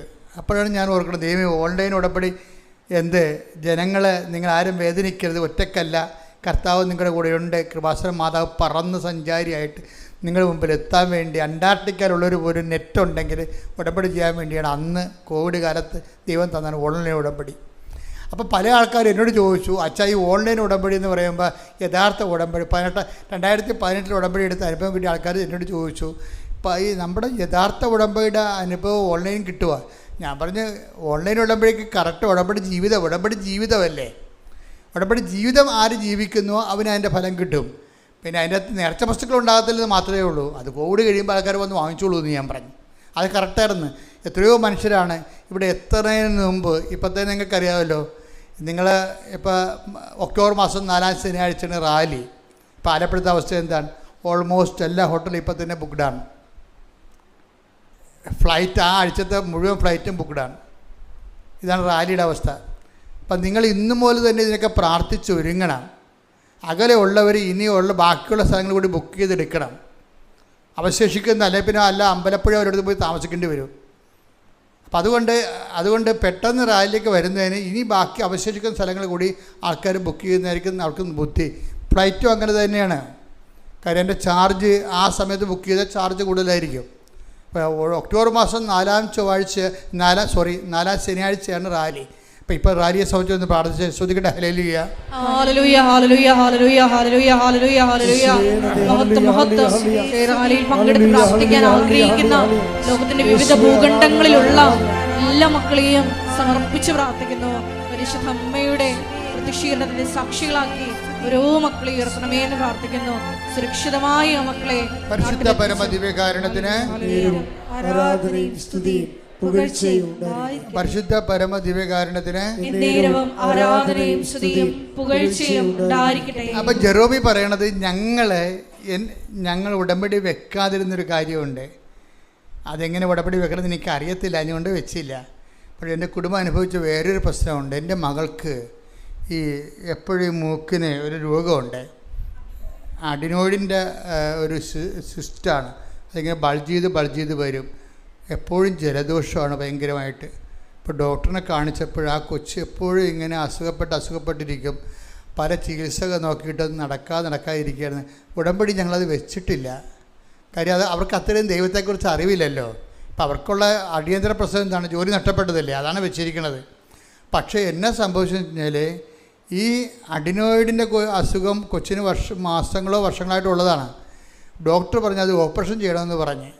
അപ്പോൾ ഓപ്പറേഷൻ ചെയ്യാൻ വേണ്ടിയുള്ള പ്ലാനാണ് ഇരിക്കുന്നത്. പക്ഷേ എന്ത് ചെയ്ത്, ഉടമ്പടി എടുത്തതിന് ശേഷം പിന്നീട് ഇവർ വന്ന് ഇവിടെ തീർത്ഥാടന ഉടമ്പടി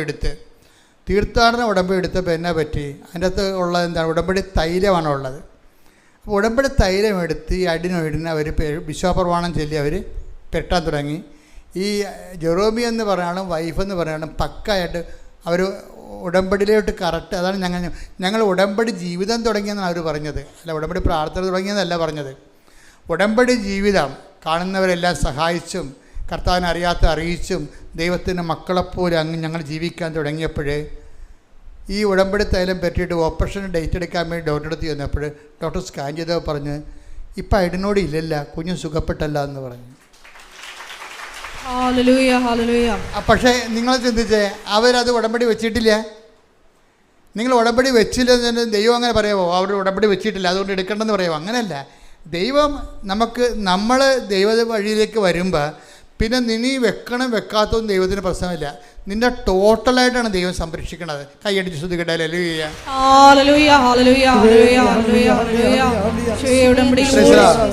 പിന്നെ ഉടനെ ജെറോമി അടുത്ത അനുഭവങ്ങൾ എന്താ വെച്ചാൽ, ഉടമ്പടി ഇയാൾ സത്യസന്ധമായിട്ട് ജീവിക്കുകയല്ലേ.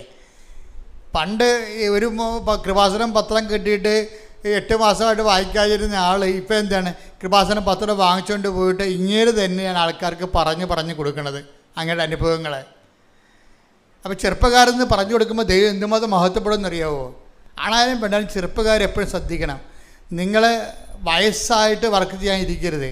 അതാണ് പറഞ്ഞത്, യുവാവേ നീ ചെറുപ്പമായിരിക്കുമ്പോൾ തന്നെ ദൈവത്തിന് അറിയാം. കാര്യം ദൈവത്തെ മഹത്വപ്പെടുത്താൻ പറ്റിയ ഏറ്റവും വലിയ എലഗൻ്റായിട്ടുള്ള പ്രായമാണത്. അപ്പോൾ നിങ്ങൾ ധൈര്യമായിട്ടാണ് അത് ചെയ്യേണ്ടത്. പ്രത്യേകിച്ച് യൂത്ത് അത് ചെയ്യേണ്ടത്. കാര്യം ദൈവം ഇരട്ടി മഹത്വപ്പെടും. ദൈവം നിങ്ങൾ വല്ലാതെ ഇങ്ങനെ വാരിയെടുത്ത് ഓൺ ചെയ്യും. അപ്പം അതുകൊണ്ടൊന്ന് പ്രാർത്ഥിക്കുക. കർത്താവ് ദൈവമേ, കർത്താവായ ദൈവമേ, എല്ലാ യുവജനങ്ങളെയും പ്രത്യേകം അനുഗ്രഹിക്കണം. നീ പ്രത്യേകമായി അനുഗ്രഹിക്കണം. അവർക്ക് വിശ്വാസത്തോടെ ആ വിശ്വാസം പ്രഘോഷിക്കാൻ അവർക്ക് പ്രത്യേക അഭിഷേകം നൽകണം. അവർക്ക് ദൈവസ്നേഹം നൽകണം. അവർ ദൈവത്തെ അറിഞ്ഞുകൊണ്ട് ലോകത്തിന്റെ അപ്പോസ്തലന്മാരായി സുവിശേഷ സാക്ഷികളായി അവരെ മാറ്റണമേ. ശ്രുതികട ഹല്ലേലൂയ, ഹല്ലേലൂയ, മഹത്വം, മഹത്വം, ആരാധന, പിതാവേ നന്ദി, പിതാവേ മഹത്വം, പിതാവേ ആരാധന, ഹല്ലേലൂയ, ഹല്ലേലൂയ.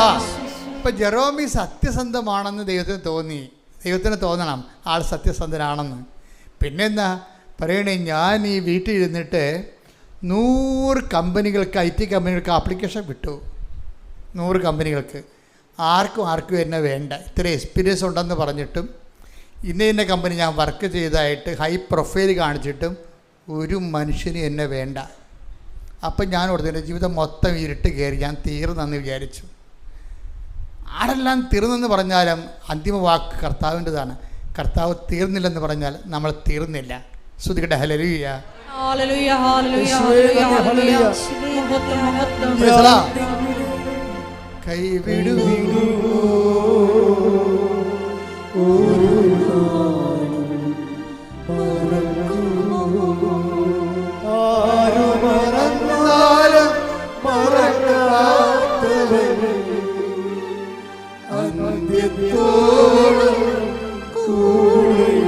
ചെറുതി പാടുക.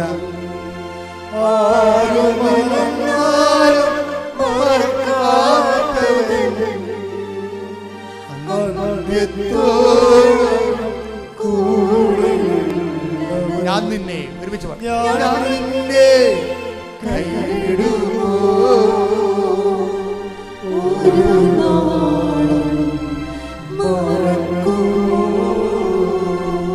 പരിശുദ്ധ പരമദിവ്യകാരുണ്യത്തിന്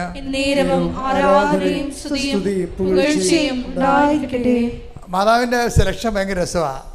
സാജന് അക്കോമഡേറ്റ് ചെയ്യാൻ പറ്റും, ഈ ജെറോമി അക്കോമഡേറ്റ് ചെയ്യാൻ പറ്റിയ കമ്പനിയെ മാതാവിനറിയാം.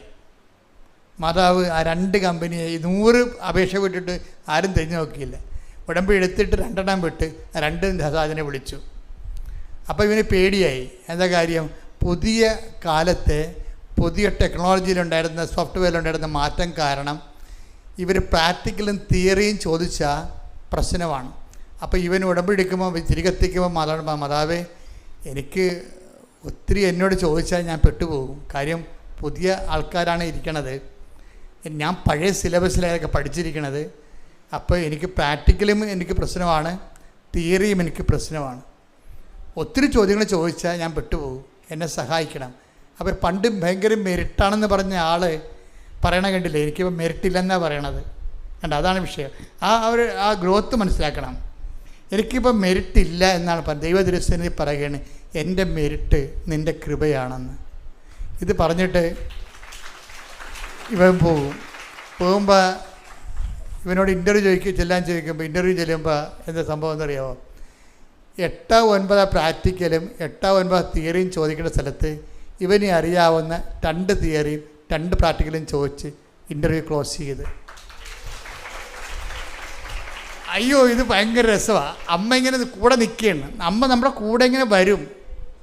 അമ്മ ഇങ്ങനെ കൂടെ വരും. എന്ത് ചോദിക്കണം, എന്ത് ചോദിക്കണ്ട, എന്ത് നമുക്കറിയാം. ഇങ്ങനെ സപ്പോർട്ടെന്ന് പറഞ്ഞാൽ വല്ലാത്ത ദൈവത്തിൻ്റെ ഒരു അമ്മ രൂപം എന്ന് പറയുന്നതുണ്ടല്ല. ദൈവത്തിന് അമ്മയാകാൻ പറ്റാത്തത് കൊണ്ട് തന്നെയാണ് പരിശുദ്ധ അമ്മയെ ഭൂമിയിൽ സൃഷ്ടിച്ച് ഒരു അമ്മഭാവം ഉൾക്കൊണ്ടുകൊണ്ട്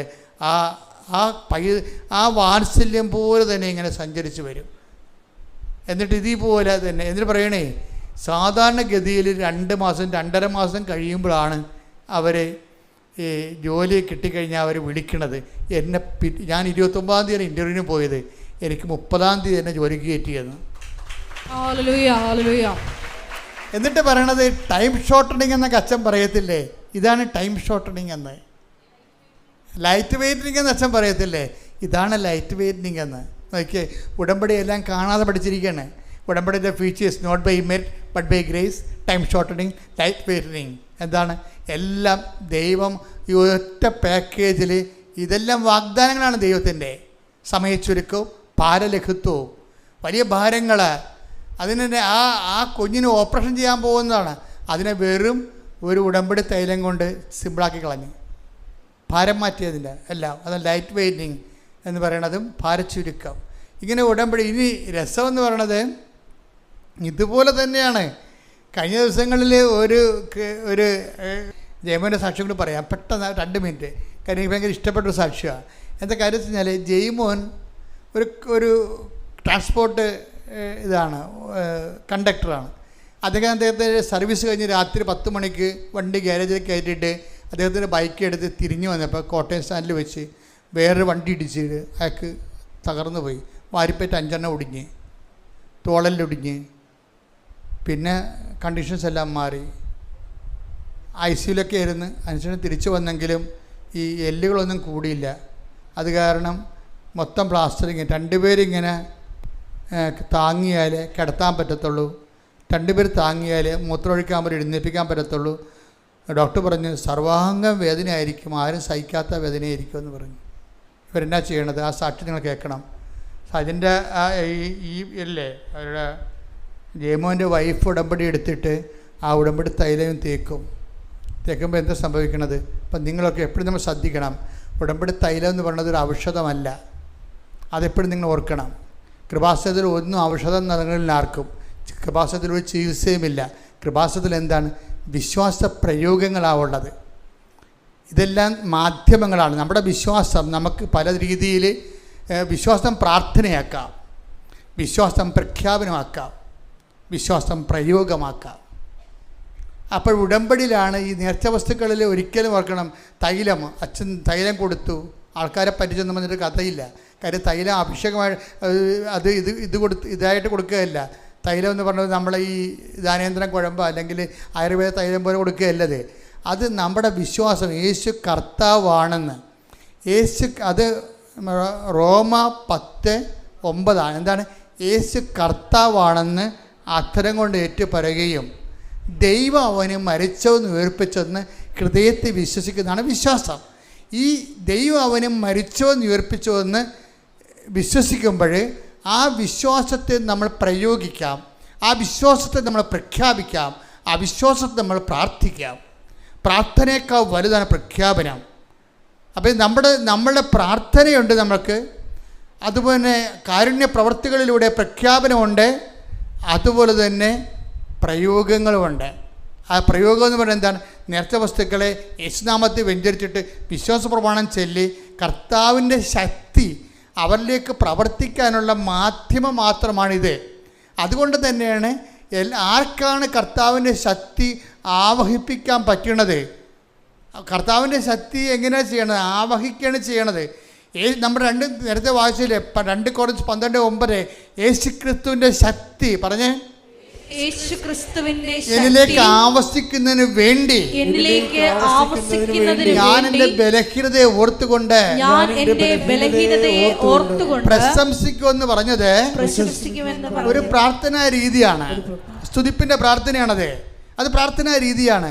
അതുപോലെ തന്നെ യേശുക്രിസ്തുവിന്റെ ശക്തി എന്നിലേക്ക് ആവസിക്കാൻ വേണ്ടി എനിക്ക് പ്രഖ്യാപിക്കാം യേശു കർത്താവാണെന്ന്.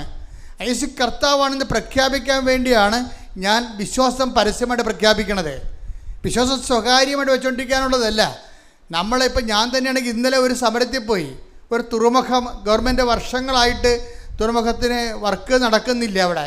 അപ്പോൾ അതിനൊരു സമരം, ആ തുറമുഖം തുടർന്ന് വികസന ഗവൺമെൻറ് കടലിലേക്ക് കല്ലിടാൻ വേണ്ടി, അത് ഇതുപോലെ തന്നെ ബ്രേക്ക് വാട്ടർ സിസ്റ്റം കിട്ടാൻ വേണ്ടി കോൺട്രാക്ടർമാർ പൈസ അവരവിടെ ഗവൺമെൻറ്റിൽ നിന്ന് കൊട്ടേഷൻ എടുത്തിട്ടും അവർ വർക്ക് ചെയ്യണില്ല. അപ്പോൾ സമരത്തിന് പോയി. അപ്പോൾ ഞാൻ സമരത്തിൽ ചെല്ലുമ്പോഴും ആ തുറമുഖത്തിൻ്റെ അവിടെ സമരത്തിൽ നിൽക്കുമ്പോഴും ഞാൻ ജപമാനം ചൊല്ലിക്കൊണ്ടാണ് യാതായം വിളിച്ചു പോണത്. എന്താ കാര്യം? എൻ്റെ വിശ്വാസ പ്രഖ്യാപനമാണത്. അല്ലാതെ സായിപ്പിനെ കാണുമ്പോൾ ഞാൻ കാവാത്ത മറക്കത്തില്ല. ലോഹയെ വിട്ട് കൊന്തം പിടിച്ചേ പോകത്തുള്ളൂ. ഇന്നലെ ഞാനൊരു കോടതി പോയി. കോടതി പോയത് 2013 കടൽ കയറിയപ്പോൾ ഒരു സമരം നടത്തിയപ്പോൾ ഞാനന്ന് കേസിൽപ്പെട്ട് ഞാൻ ആ കേസ് പറയാൻ വേണ്ടി ഇന്നലെ കോടതി ചെന്ന് കോടതി ചെന്നപ്പോഴുണ്ട് കേസ് പറഞ്ഞ് ഇറങ്ങിയപ്പോൾ ഒരു ക്രിസ്ത്യാനി എന്നെ വിളിച്ച് മാവിൻ്റെ വീട്ടിൽ കൊണ്ടുപോയി. മാവിൻ്റെ വീട്ടിൽ കൊണ്ടുപോയി, അച്ഛാ ഇനി അച്ഛൻ ലോകയെ വിട്ട് കോടതി വരരുത്, ഇത് നമ്മുടെ സമുദായത്തിന് നാണക്കേടാണെന്ന് പറയും. ഞാൻ പറഞ്ഞു, ജനങ്ങൾക്ക് വേണ്ടി നീതിക്ക് വേണ്ടി പോരാടിയതിന് ശേഷം ഒരു നിയമ പോരാട്ടത്തിൽ ഞാൻ വന്നിരിക്കുന്ന കർത്താവിനും നാമത്തിൽ താൻ പണി നോക്കാൻ പറഞ്ഞു. അതെന്താ കാര്യം വെച്ച് കഴിഞ്ഞാൽ ഇത് വിശ്വാസ പ്രഖ്യാപനമാണത്. ഞാനൊരു പുരോഹിതനാണെന്നും ഞാൻ ഈ സോഷ്യൽ കോസിന് വേണ്ടി നിൽക്കുന്നത് നീതിക്ക് വേണ്ടിയുള്ള പോരാട്ടമാണെന്നും ദൈവത്തിന് മനസ്സിലാകും, ബോധമുള്ള ജനങ്ങൾക്ക് മനസ്സിലാകും. ബോധമില്ലാത്ത വല്ലതൊക്കെ വിളിച്ച് പറയും I don't mind about that. പക്ഷേ എന്താണ് അത്? പ്രഖ്യാപനമാണ്. ഈ വിശ്വാസത്തെ നമ്മൾ പ്രാർത്ഥിക്കാം, വിശ്വാസത്തെ നമ്മൾ പ്രയോഗിക്കാം, അതുപോലെ തന്നെ വിശ്വാസത്തെ നമ്മൾ പ്രഖ്യാപിക്കാം. അതുപോലെ തന്നെ പ്രയോഗമാണ് ഈ ഉടമ്പടി തൈലം. വിശ്വാസ പ്രയോഗമാണ്, അല്ല ചികിത്സാവിധിയൊന്നും അല്ലത്. പക്ഷെ അതുകൊണ്ട് നിങ്ങൾക്ക് വിശ്വാസ പ്രമാണം കൃത്യമായിട്ട് അറിയണം, നിങ്ങൾ ചെയ്യണം എന്താണെന്ന് അറിയണം.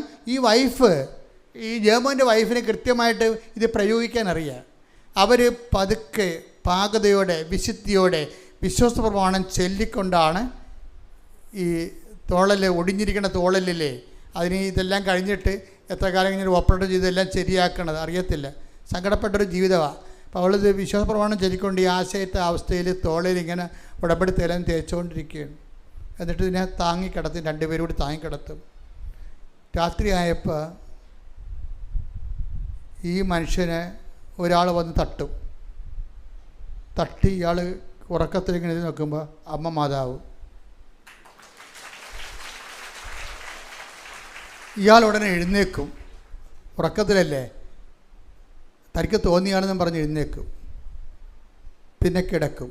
രാവിലെ എഴുന്നേറ്റിട്ട് നേരെ ആരുടെ സഹായമില്ലായി എഴുന്നേറ്റ് വരും ഈ മനുഷ്യൻ. ഡോക്ടറുടെ അടുത്ത് എന്നാ പറഞ്ഞത്, നിങ്ങൾക്ക് എന്ത് പറ്റി, എല്ലാ അസ്ഥികളും യോജിച്ചിരിക്കണമല്ല എന്ന്. ഇതാണ് എൻ്റെ വിഷയം. ഇത് പ്രയോഗമാണ്, വിശ്വാസ പ്രയോഗമാണ്. അപ്പം അതുകൊണ്ട് ഇത് ഉപയോഗിക്കുന്നൊരു വിശുദ്ധിയുടെ ഉപയോഗിക്കണം. അതുപോലെ തന്നെ ഉടമ്പടിയുടെ എല്ലാ കാര്യവും ജെറോമി പറഞ്ഞ പോലെ ഞാനും വൈഫും ഉടമ്പടി ജീവിക്കാൻ തുടങ്ങിയപ്പോഴെന്നാണ്. ഉടമ്പടി ജീവിതമാണ്, അല്ലാതെ എന്തെങ്കിലും കാട്ടിക്കൂട്ടി ഒപ്പിക്കണമല്ല. അപ്പം അതുകൊണ്ട് ഉടമ്പടി നിങ്ങൾ ദൈവം സത്യസന്ധമായിട്ട് ജീവിക്കുക, ദൈവം നിങ്ങളുടെ കൂടെ ഉണ്ടാവും. Thank you. Price the Lord.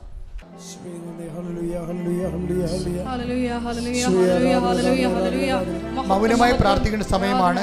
നിങ്ങളുടെ വ്യക്തിപരമായ ആവശ്യങ്ങൾ നമ്മൾ നല്ലവണ്ണം രാവിലെ ആദ്യം തുടങ്ങിയപ്പോൾ തന്നെ കർത്താവ് രോഗസൊക്കെ പ്രാർത്ഥനയും ജീവിത ദുരിതങ്ങൾക്ക് വേണ്ടിയുള്ള പ്രാർത്ഥനകളും ഈശോ തന്നെ നടത്തി നമ്മളെ ഉപകരണമാക്കിക്കൊണ്ട് ഇപ്പോൾ നിങ്ങൾക്ക് മൗനമായി പ്രാർത്ഥിക്കേണ്ട സമയമാണ്. നിങ്ങളുടെ കണ്ണീരിന് അച്ഛൻ അഡ്രസ്സ് ചെയ്യാത്ത കണ്ണീരുണ്ടെങ്കിൽ ഇപ്പോൾ കൈകൾ കൂപ്പി ഈ ആശീർവാദത്തിൻ്റെ സമയത്ത് ഈശോയോട് പറയുക.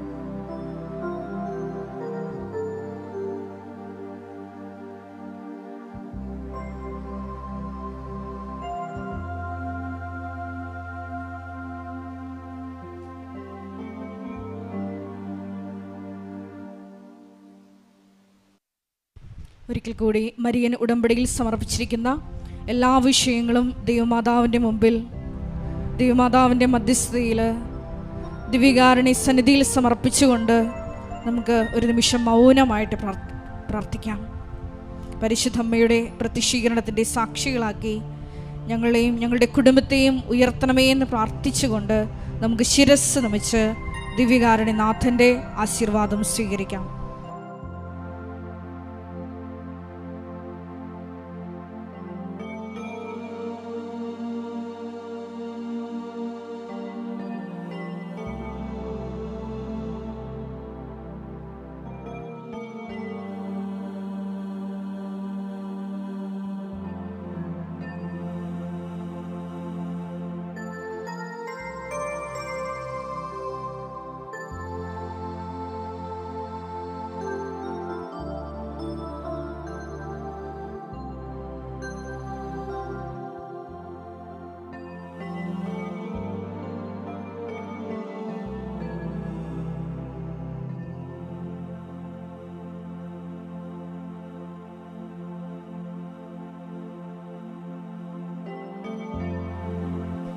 പരിശുദ്ധ പരമമാ ദിവ്യകാരുണ്യമേ,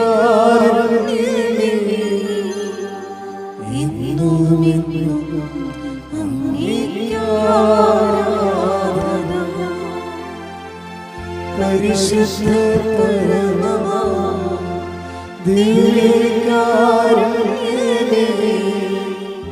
എന്നും എന്നും അങ്ങേക്ക് ആരാധന.